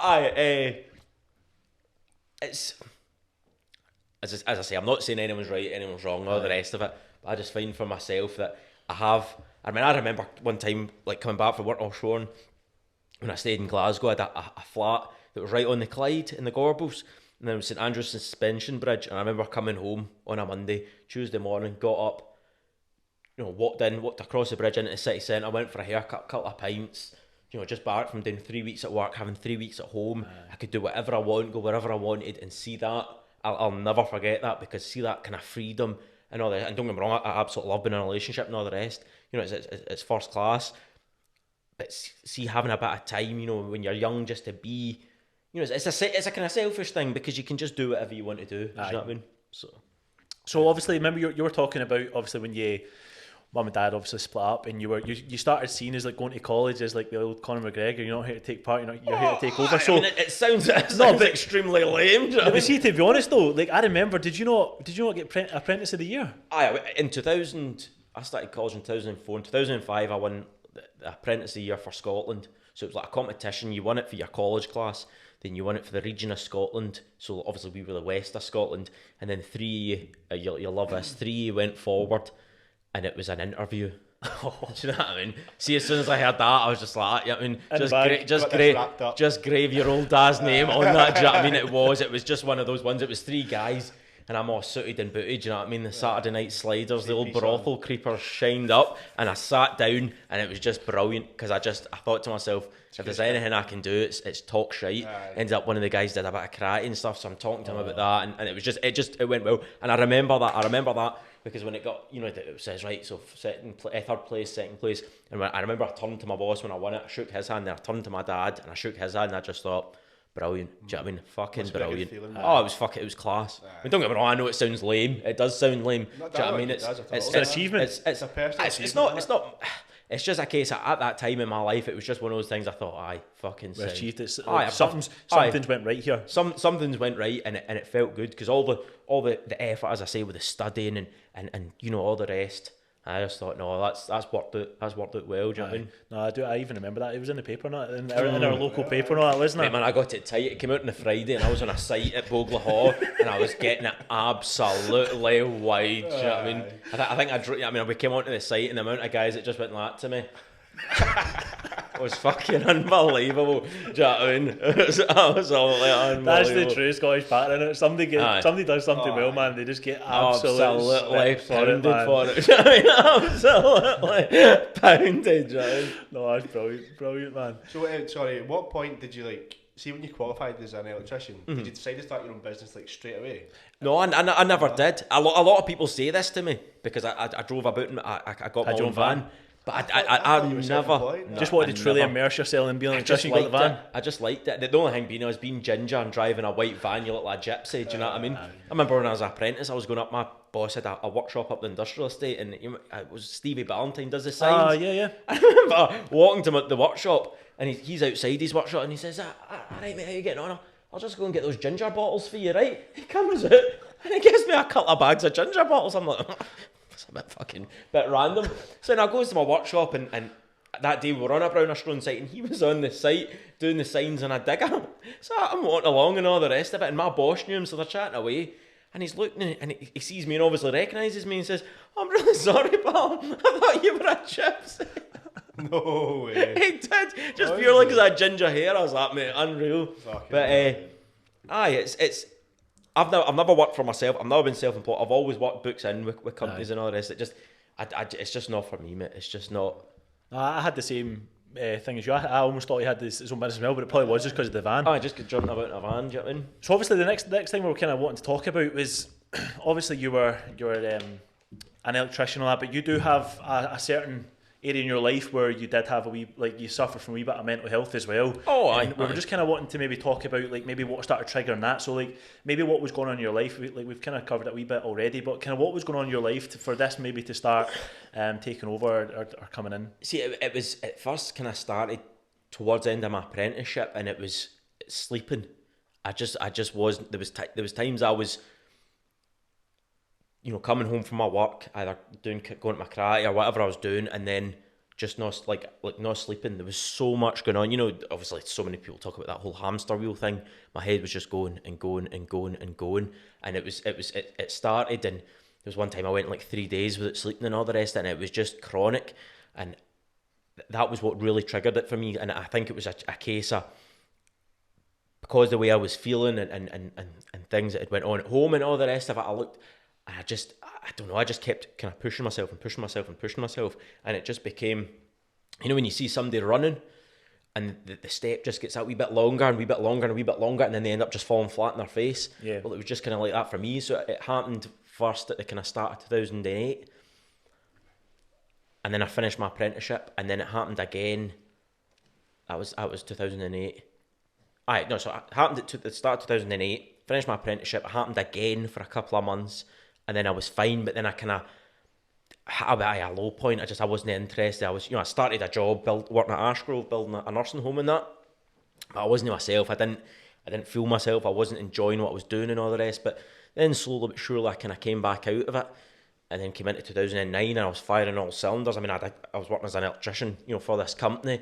I had my car, I had savings, my whole life was going brilliantly, and then it just seemed to kind of rear its ugly head again, and I had a kind of couple of arguments with my old dear, and then I sort of said, right, fuck it, I'm going to move out and all the rest. And see, looking back now at the time, see if I had I had so many places I could have went and just rented my own place. I started jumping about, staying at pals' houses, and then I started kind of seeing a lassie in Bishopton, because we were working in Bishopton. Dunoon had been done, we were working in Bishopton. So I was working in Bishopton, coming home and coming back to Dunoon and either doing homers or whatever I was doing, and then I was going back round. But I lost count the amount of times I would go round by road late at night and see that bit, see after Arica at Tarbet and everything, see the amount of times I would pull in there and fall asleep. I remember waking up and fucking deer were walking past my van, tap my van, and with antlers or whatever. Oh, the amount of times I did that was unbelievable. You were just pulling in there and I was just pulling in there and falling asleep because I wasn't staying at my mum's. I'd fallen out with my mum. I'd moved in with pals and stuff, and I was just jumping about. And it was that as we spoke about earlier, it was that not having the structure to my life. Do you know what I mean? I was just jumping about all over the place, and the less sleep I was getting, the more I was just relying on. You know what I mean? At that time, it was the wee black relentless energy shots, and it was just relying on them and just keeping going and going and going. So, see, when you were not sleeping, what kind of feelings did you have? So what was your thoughts going through your head all night? Or what was actually the things that were mostly... Thinking about everything and anything, thinking about, my work, or thinking about, as I say, I'd kind of some issues at times with guys I worked with. Not my boss or anything, but certain joiners I worked with. Do you know what I mean? There was a number of them that I kind of run-ins and stuff. I was thinking about, my family life. I was thinking about this, I was thinking about that. At the end of the day, I was what, 19, 20? Do you know what I mean? You're a young man, you've got a lot of... between maturing and growing up and all the rest of these things, you get, chemicals running your body and all this, not the old class A chemicals, but just, as a young man, and it just snowballed. And when I look back on it and I think to myself, well, it was so easy fixed. And this is the thing about it, it's when your life does start to kind of spiral that wee bit, it's just like the snowball rolling down the hill. It's so easy for it just to slide off. Do you know what I mean? Could people around you see what was happening? Completely. I was absolutely wired to the moon. So just like you weren't sleeping a lot of times, but you were wired at the same time. I was just like, well, you saw me. You saw a huge amount of that. Yeah, big time. You saw it. Yeah, especially out about in the white van and that. Do you know what I mean? Do you know what I mean? Just like a different person, man. It happened quite quickly as well, did it not? It's like, I guess, like a lot of the times it was maybe hard to see because you were like, whenever we seen you, you're always like very outgoing anyway, but it was to another level. It became a manic episode, and it was just, I remember speaking with people like afterwards and stuff, and they said you would just come up and just talk and then be away. Do you know what I mean? And you were just absolute 100 miles an hour. Can you remember any specific like situations that you were in where like you obviously thinking back now, you're thinking that was a strange thing to have done, but you were doing it? Loads of things. Like, vividly? Mate, I can remember every single minute. Seriously? Like, every single minute. I mean, it's not like I was like, like blacking out or like not remembering things or anything. I mean, I remember every single bit of it. But the thing was, at the time, I didn't stop long enough to think, what are you doing? Do you know what I mean? I suppose it didn't bother me jumping about and being here, there and everywhere, but I wasn't disciplined enough in myself. I think maybe because I'd felt the way I'd felt for so many years, I think it was almost like a release. I was like, you know what I mean? I've been feeling this way for so long that now I don't care. I couldn't care less. And that's just, I remember you telling us a story which was like, obviously after the fact, we obviously were speaking to you and you were telling us a story about you were out to fit a fan in, was it Dara's house? Oh, aye. Glenmasson. I was talking about it recently. I met Dara at there's a place I train, Glasgow Legacy Fitness. That's a wee plug for you, Ali. And I met Dara, and I remember it. Dara came to the job I was on. He says, "Oh, I'm needing an extractor fan fitted or something, right?" So I've turned up the Jesus at Glenmasson, and it was a guy, Davy Gillen, skimming or something. So I've came in to do the fan. Just Conor McGranagan was there. For a reason, I've stripped bollock naked, apart from a set of rigger boots. I've walked into the back garden, and Dara was building an extension. So there's this concrete slab, and see what I'm talking about, this visualising things in my head, this concrete slab, and I'm walking about, moving block, like laying all the block out for this extension, bollock naked, apart from a set of rigger boots on, and I'm just, in my head, I'm just imagining some wee woman washing her dishes, and she's just like, what? So did you think that was actually normal? Like, it's not that I thought it was normal. It was just I thought it was funny. I was just doing it for all. Right. But then that whole I remember what was so vivid for me. You tell me that story was you said that obviously someone had then phoned Dara saying that obviously Martin's here doing this, and then Dara's phoning you saying, "What are you doing naked in the back garden?" And what was so striking to me was you were like, in your head you were like, what an ungrateful bastard. You were almost offended. I was like, mate, I've just shifted. I'm on the phone. I've just shifted a power of fucking block for you, mate. Are you kidding me? I mean, I'm sweating buckets here. These rigger boots are rusted.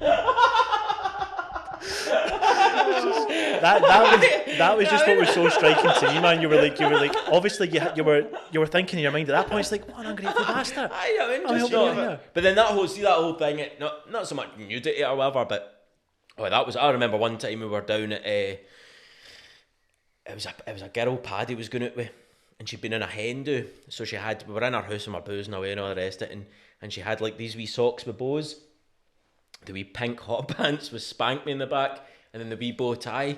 So obviously I've dressed up in this, I'm cutting about this party, and then for whatever reason I must have obviously went home or whatever, so I still had the stuff. So it was an old guy at work, it was his like 60th birthday, and we're in this site, And fucking the boys are like, it's his birthday, man, we should do something for his birthday. So I had this stuff. So I was like, fucking right, I'll bring it in. So the next day I've brought it in and I've dressed again, rigger boots, the wee socks with the bows, a pair of pink hot pants with Spank in the bag, and a wee bow tie.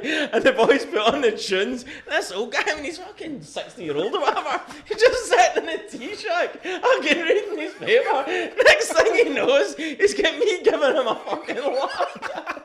Do you know what I mean? And it's things like that. I mean, that wasn't even when I was wired. It was just a case of see that. I just think that's not that I've done it in a long time, and I think I've probably retired from that sort of crack. But I just think things like that are brilliant. But as I say, do you feel as if like you being the kind of like outspoken, just like fun guy that you are, do you think that's just the way your mental health like reared its head? Then was that just the way that your mental health kind of hit you? Was like to make you like? I think it's the type of thing that, well, for me it was always like it manifested itself in a manic episode. So it was kind of like the opposite to being depressed or whatever. Yeah. So as you say, like, I am very happy. I'm always very happy and cheery and all the rest of it. And for me, this was just a case of, I don't know, it was like, it sort of amplified that. Do you know what I mean? And it was, you know, at the end of the day, different things will affect you in a different way. You know, how you react to something, how I react to something, you know, is what makes us, you know, individuals and all the rest of it. But for me, that was just the way, and it is, I can still, I remember when I've worked before and likes of doing, I remember we used to have to do like a short change, so you would change from day shift on to nights, and it was like it was over the course of like a day you would change over, and I can still feel it if I don't get quite my full quota of sleep. I mean, I love my sleep, absolutely love my sleep. And I can just feel myself getting that kind of wired with. Not, and it's nothing at all. But I do find myself just. At the end of the day, I don't care. I don't worry how people see me and all the rest of it. So, and when you do get that kind of, it's almost just like a kind of. Yeah. You're obviously, like we're kind of laughing because it's some pretty funny stories that you hear. But what was there one time that really just made it clear to everyone that okay, you need somebody needs to help you? Like, so was there a moment or a situation you got yourself into that it was just like Several. Right, okay. Several. Well, I think at the time when I really realised that something was wrong was when I was in, what was it at the time? It used to be Woolworths. What was it called at the time? Home Hardware? I think it was called Woolworths. No, it was called. Was it Home Hardware now? Aye, but it wouldn't have been Woolworths at the time because. You sure? Aye, was it Home Hardware? Anyway, maybe you know the shop. Maybe the beginning of Home Hardware. And I remember getting hackled by 2 police officers and all the rest of it, and I remember I managed to wriggle free from them and then run out. So what? Like, how come the police were there? The police, obviously, because of the way I was behaving and all the rest of it, I mean, there's a million stories I could tell you about, you know, like things like that. Remember one time I was walking up the high street and all the rest of it, kicking a ball, and the police stopped in their van, and it was a young woman, and she stopped and she took the ball off me and all the rest of it. I says, come on, I says, all I'm wanting to do is play a bit of football and all the rest of it.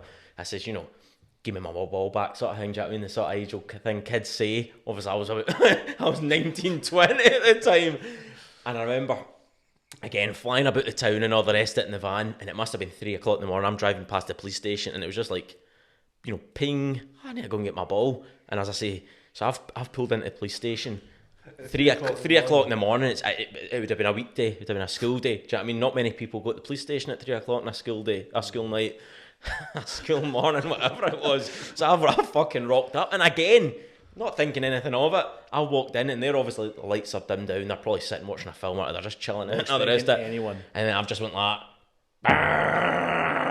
on the wee bell. And the bell. With a pair of them absolutely shat themselves. I mean, like, the fright of their life, came out, drew their battens, everything. So I've came out and I've started running away. It ended up chasing me all the way to Sandbank. But I remember specifically as I ran at the police station, I said, I just want to get my ball back.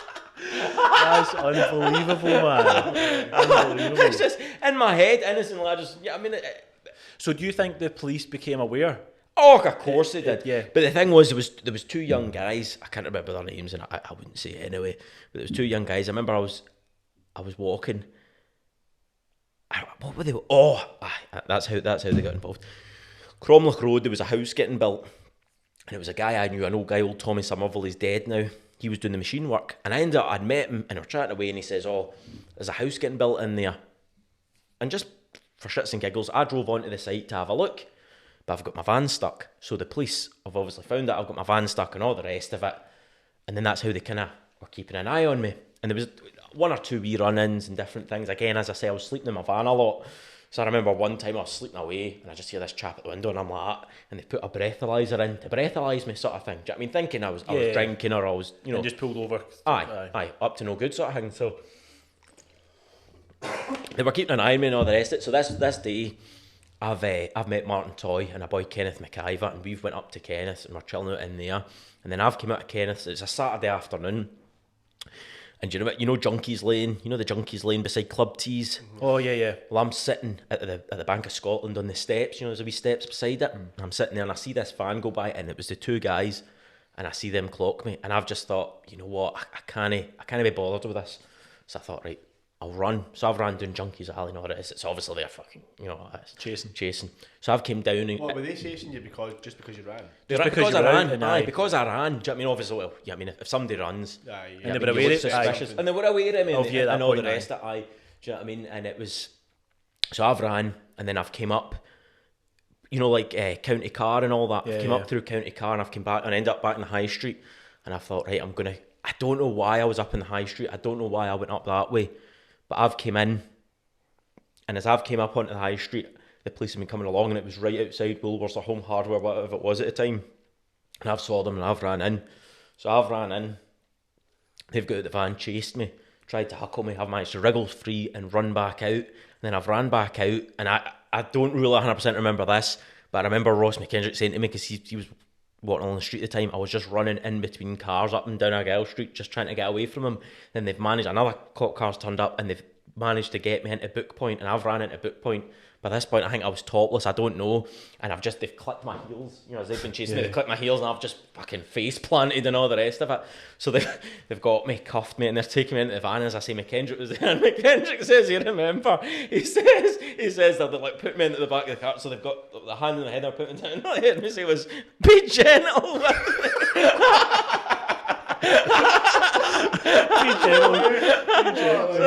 So they've huckled me into this van, take me out to the police station, and I remember they must have, because they put me in a cell, and I remember them all coming in, and there was a big group of them, and they grabbed a hold of me, and I remember like weeks after having like a mark in my arm. I think I've maybe been, I don't know if they have or not, I wouldn't have known, but whether they've, you know, like sedated me or whatever. So anyway, I gets up, and I'm raging and all the rest of it. By this time, also, I say I'm topless and all the rest, but there was a police, and I have to admit, I don't know his name, but he was absolutely brand new, and he's kicking a bit of football. Because he must have known, do you know what I mean? And all the rest of it, I don't know, mate. I can't remember if it was a Mitre or a Mizuno.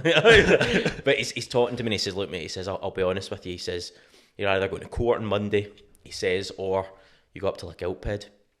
Gilphead being... the A&B hospital, mate, the intensive care. He says, you're right, you know, the choice is there. I says, look, mate, I says, you want to go? I says, I haven't had a smoke. I says, you want to go and get me a deck of fags? He says, right, no bother. So he goes and gets me a deck of fags. And I says, right, no bother, mate. I says, I'll go up. So the doctor saw me and said, he's fit to go and all the rest of it. So they've put like the blue tunic on me and they've cuffed me. And I've been sitting, it was like a brand new Mitsubishi Outlander. So they're sitting, so there's one in the front drive and one in the back beside me, and I'm sitting, and I'm just literally, I could get my hands up just to smoke out the window. So we've driven up to like Gilphead, and that was me, I get sectioned. And we're going into like Gilphead, and it was obviously, it's an ICU hospital and all the rest. But even then, see when you're talking about, you know, did I realise and all the rest, it's even then, you know, I hadn't stopped long enough to think, what the fuck's going on here? I hadn't stopped long enough to really realise where the situation was. Where it was leading. Because I went in there, and I remember there was some wee guy getting out on release and all the rest. So I'm getting in my shoes and all the rest. I wasn't giving a fuck. I'd walked in, and that night, the first night I was in there, I've walked into the toilet. It was like, you know, the communal toilet or whatever. And there's a guy. I remember this guy just sitting on the edge of this sink, just rocking backwards and forwards, talking to himself. And I was, I mean, see, thinking back now, I would have been shiting myself, but see, at the time, I didn't even think anything of it. I didn't even think twice about it. I thought, right, well, I'm in here. I remember thinking at the time, like, how can I be held in here? Do you know, how can they, you know, like, hold me in here and all the rest of it? But to tell you the truth, I mean, that was, you know, the best thing that could ever have happened. See, just to, completely, mate. See, just to slam the brakes on things and say, right, just. Do you think it was probably also a good thing that you didn't know really what was happening until you got in there? Because you, like a lot of people maybe reject it. Well, the thing being is, I didn't get the choice. That's the thing. When you get sectioned, it's not a case of, you know, they ask you. It's just a case that you're seen as not being mentally fit, not being mentally fit, And I was just absolute, you know what I mean? So obviously I went in there, I was in there 12 days, and then the doctor, the psychiatrist, it was a woman, Grace Ferguson. I ended up working for her son, you know, Company McLeod's. Well, Grace Ferguson's married to Kenny McLeod, and she was the one that said to me, you know, look, we're going to release you into the care of your dad, you know. So like, just kind of going back a wee bit, so you're now in Lochgilphead Hospital. Sorry to interrupt, what was the journey like from Dunoon to Lochgilphead? It was fine, mate. It was like the What middle of the was night. your thought process? Like, you're sitting in that car in handcuffs, what are you thinking? Well, as long as the window's down low enough I can get a smoke, I was quite happy, Just mate. smoking away. Just smoking away. Because you hadn't stopped. I was in the hospital, as I say, 12 days, and I came out and I still hadn't stopped. Really? So even I was still...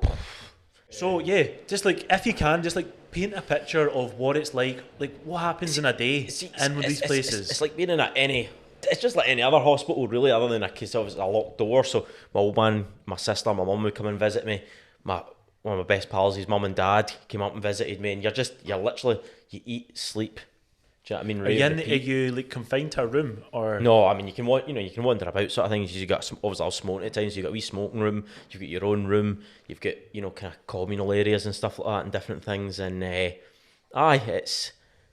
people, they were all absolutely spot on to me. You know, the rest of it, obviously, you know what I mean, they put you onto a wee cocktail or stuff to sort of try and calm you down a wee bit. Do you know what I mean? So there was that aspect, but I you know, I have to, obviously, you know, they treated me very well, sort of thing. Was there like see, when you did start like maybe getting your bearings about you and things, was it scary at all, like with the other like patients and stuff? Like, was there anyone? Obviously, you were saying you went into the toilet and there's someone literally just walking back and forward, like speaking to themselves. And if you were kind of like had your bearings about you, you'd probably been quite scared about that. I think if you'd looked at it, if you'd really thought of it, you would have not felt comfortable with it. There was one guy that he was probably about in his 50s, but he was well gone sort of thing, but seemingly could be quite violent. So you kind of had to watch kind of him a wee bit and stuff. But no, I mean, there was obviously nurses and all that there. Do you know what I mean? So as I say, you're very well looked after. In fact, there was a table tennis table. And I remember putting it against a wall and just batting a ball backwards and forwards and all the rest of it. I was quite happy. Do you know, I was really? Did time not seem to drag? No. When I say quite happy, as I said, it just never dawned on me. It never dawned. I still, when I came out, I was still kind of running about, and then I'd kind of moved in with my old man. So it was 12 days you were in? 12 days I was in. And then you were allowed to then come into your dad's kind of like care? He was kind of his care and stuff, but I was still up and down to Dunoon, and then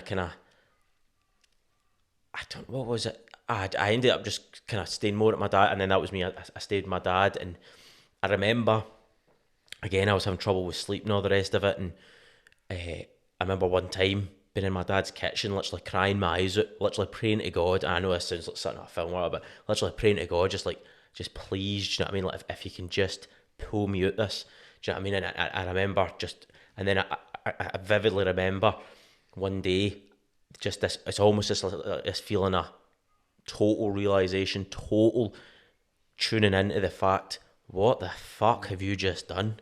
Penny dropped. Oh, completely. And I remember what was it?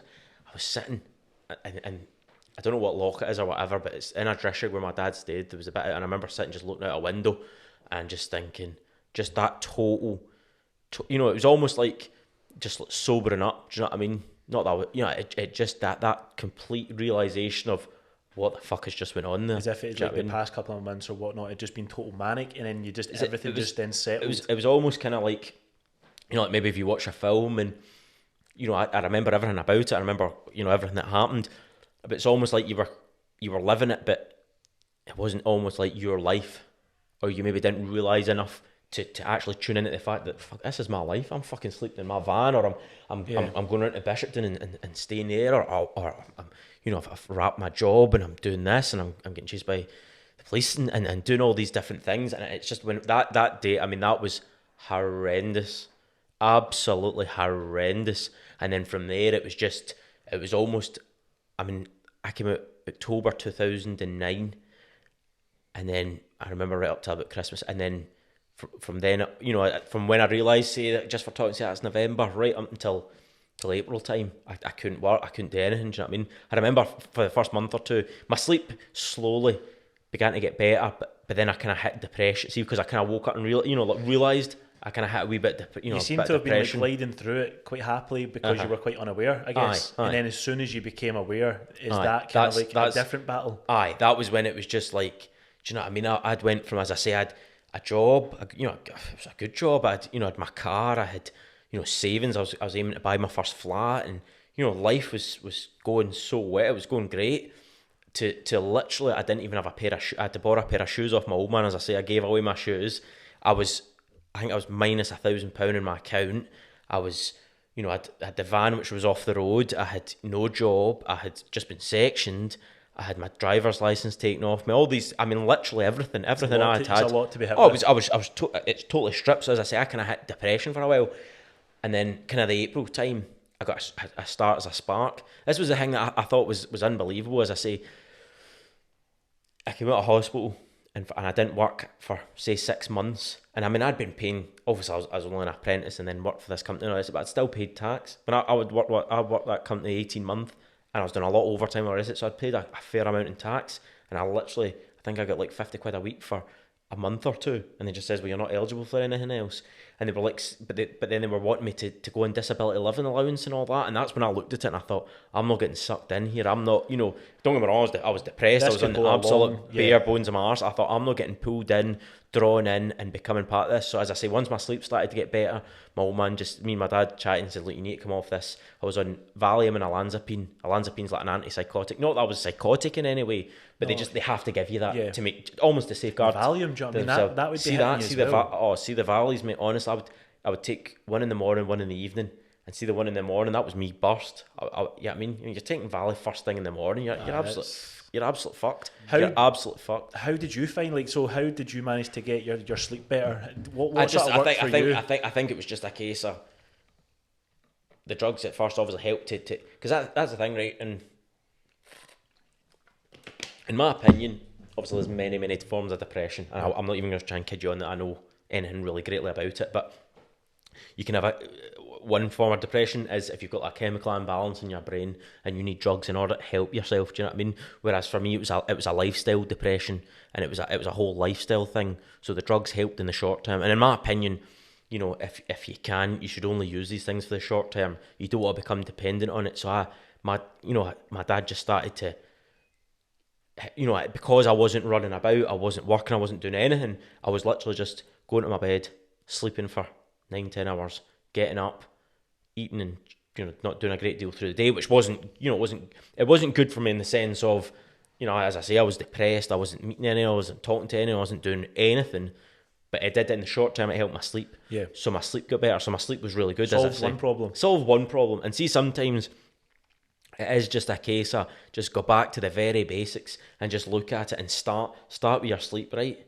Start with that as a point, and then just build from that. So that's, as I say, I got a job as a Spartan in the April, and I still wasn't myself, even though I was sleeping and all the rest of it. I didn't have that bang. I was always feeling dead anxious and depressed and worried. I was going into my work and worrying about being left on my own to do work in case I didn't know what I was doing, and all this sorts of things. And I just didn't. Like a shadow of a guy you. I was, mate. I remember coming down and seeing my mum and all the rest. Obviously, I had to come down for court and all the rest.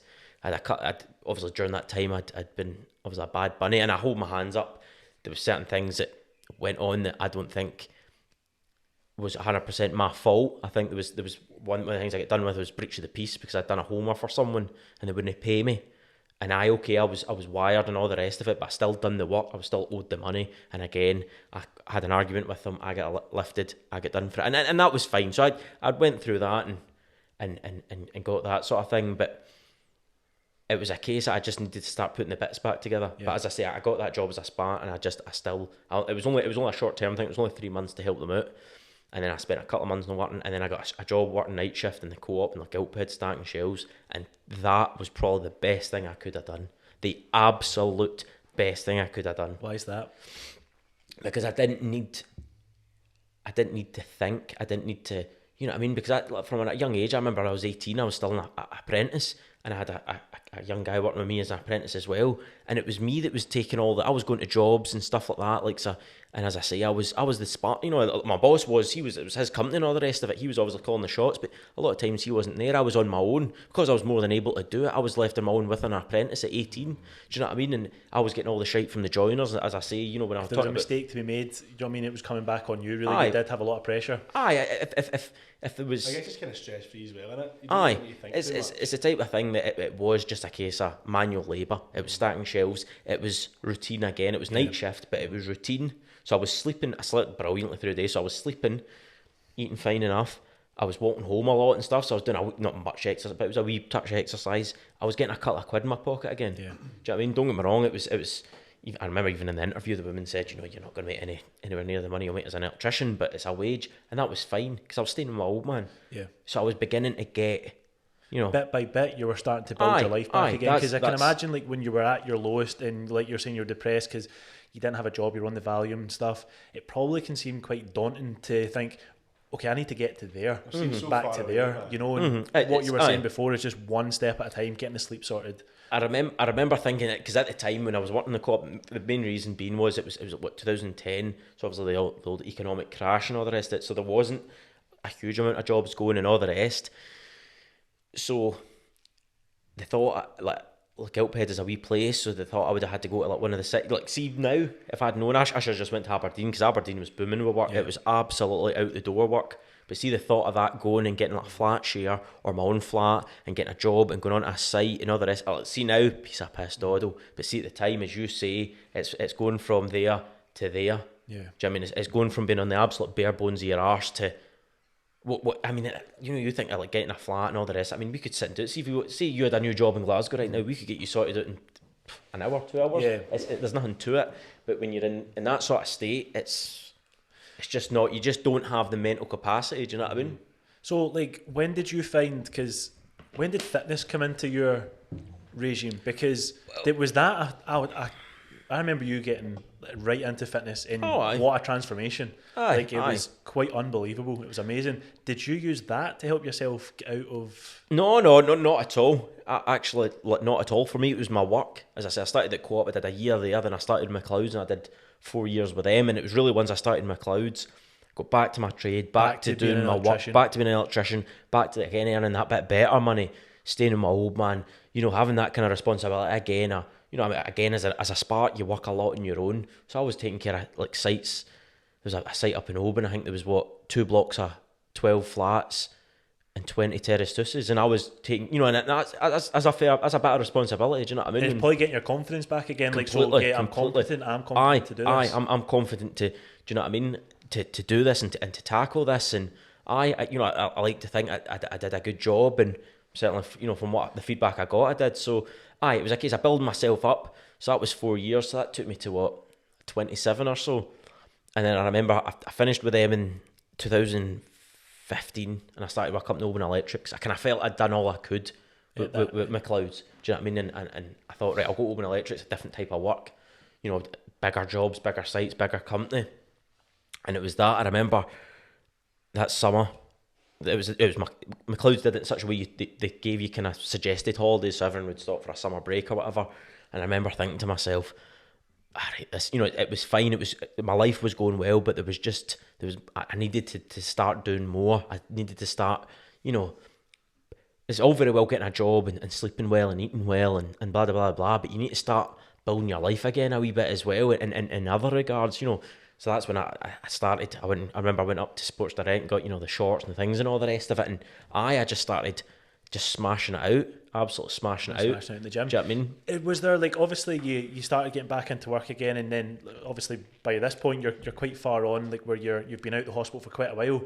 Do you remember? Obviously you had the time where you really felt as if like you felt low because the high had finished. Mm-hmm. But do you ever remember a time that you just sat and goes, you know something, I'm better?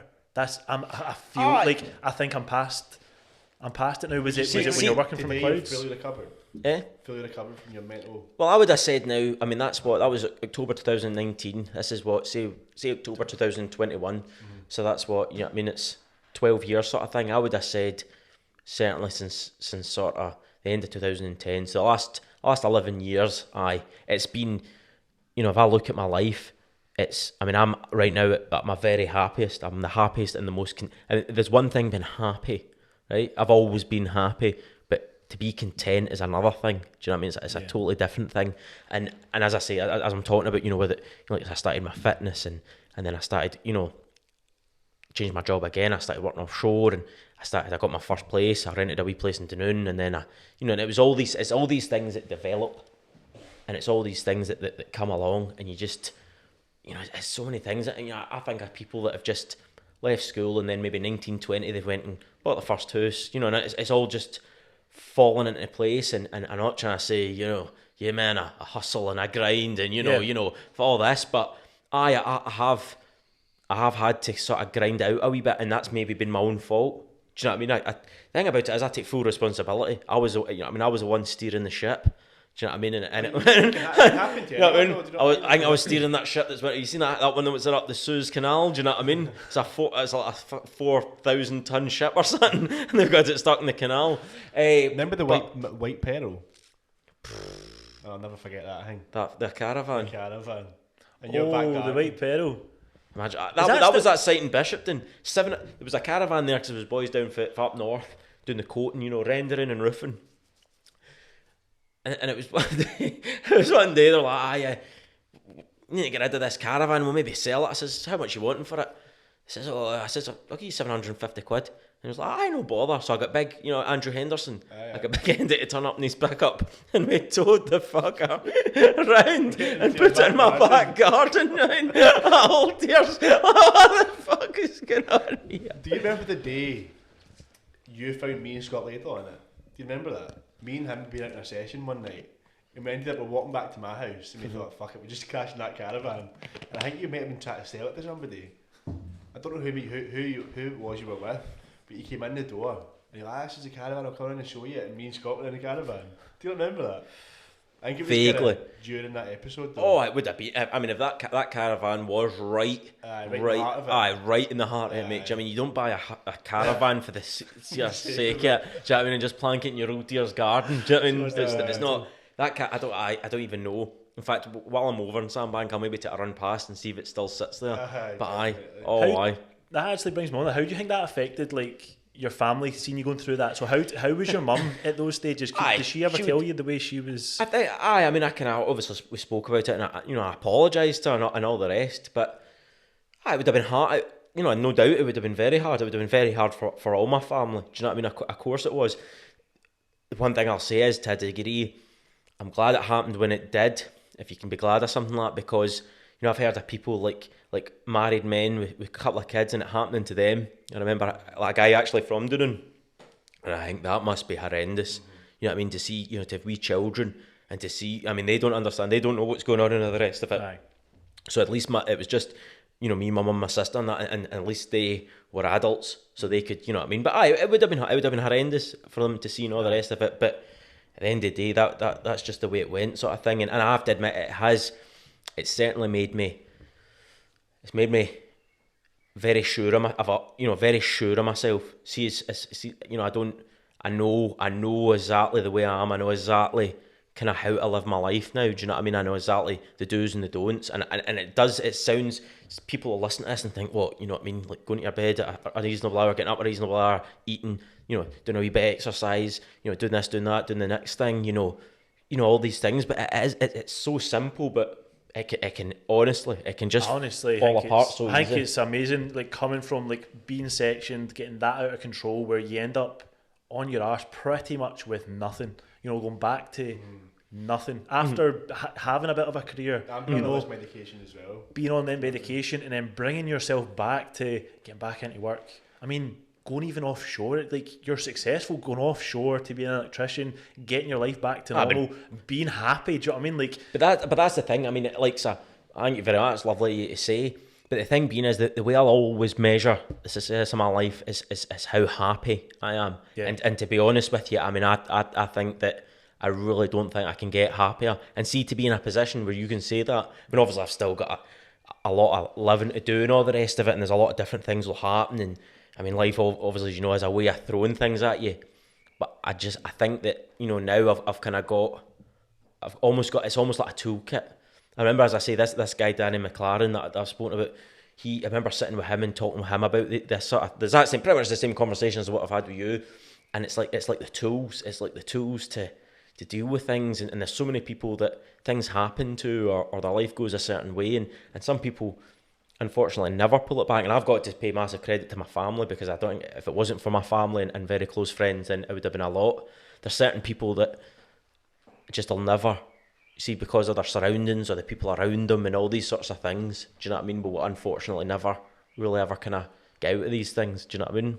So what would, do you reckon that is a massive part of it? I was just about to say, what would you, getting sectioned, do you think that was a good part of it? Aye, of course it was. Do you think that helps? Of course it did. At the time I didn't, but looking back now, without a shadow of a doubt, it's just a shame it had to get to that stage. Yeah. But then that was, you know what I mean, at the end of the day, say it started happening to anyone, who's really going to stop you? Mm-hmm. Do you know what I mean? Because, you know, as an adult, I was 19, 20. Mm-hmm. I was a 20. Because I was doing 21. You know what I mean? I wasn't a boy. It's not as if, you know what I mean, I was a fully grown adult. Do you know what I mean? I was responsible for my own life. Do you know what I mean?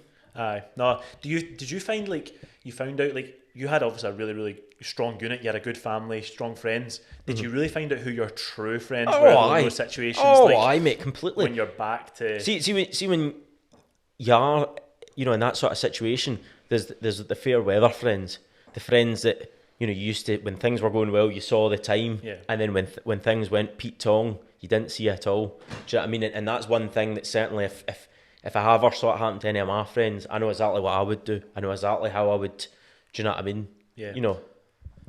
What would you recommend?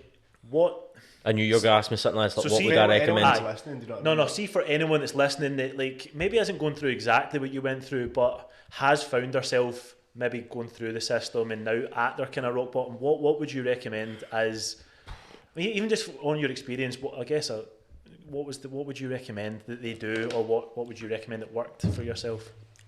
I would say. And this sounds, again, very, very simple, but just look at it and say, right, well, where's my life right now, right? And where do I want it to go? And make it nice and simple, and say, make it a cheat. You know, it's like remember when you were at school and you used to study, and they would say, make it bite-sized chunks. So if your life, say if you take your life and you had someone that was on the brew, you know what I mean, smoking, swallowing too many cans than he should, and all the rest of it, well, look at it and say, well, what, and be honest and say, well, what can I do here? I enjoy a can, I enjoy a smoke. Well, maybe we'll leave those in place, but let's look at getting a wee job. As I say, I was, stacking shelves, and no disrespect at all to stacking shelves, but I was doing just a job, stacking shelves, working away, and even you start there, and you start to look at it and say, right, well, I've done that, and that's been a year or so I've been doing that, so why don't we start looking at the smoking or whatever? Let's because the one thing I did when I was younger, I remember trying to do it all at once, and that kind of backfired a wee bit for me at the time. And see if you just do it nice and gently and just work away at it, and see once you do start to see progress with anything at all in life, yourself. Once you start to see that wee bit of progress, it gives you a wee bit of heart, and you begin to think, well, it is starting to get. I think that's good get advice. to where it goes. I think it is good advice. You know what I mean? It does sound simple, but when you're in that situation, that can be the hardest thing to do. It really can.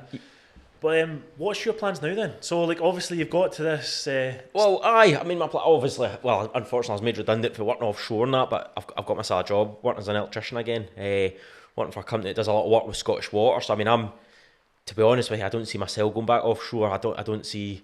I've had a number of shouts about doing agency trips. I actually got a shout a couple of weeks ago to go back, and but again it was agency work and stuff. And to tell you the truth, mate, I've got a good number. I work with good people. I'm happy being home every night. Do you know what I mean? Obviously I've got my girlfriend Sarah and stuff.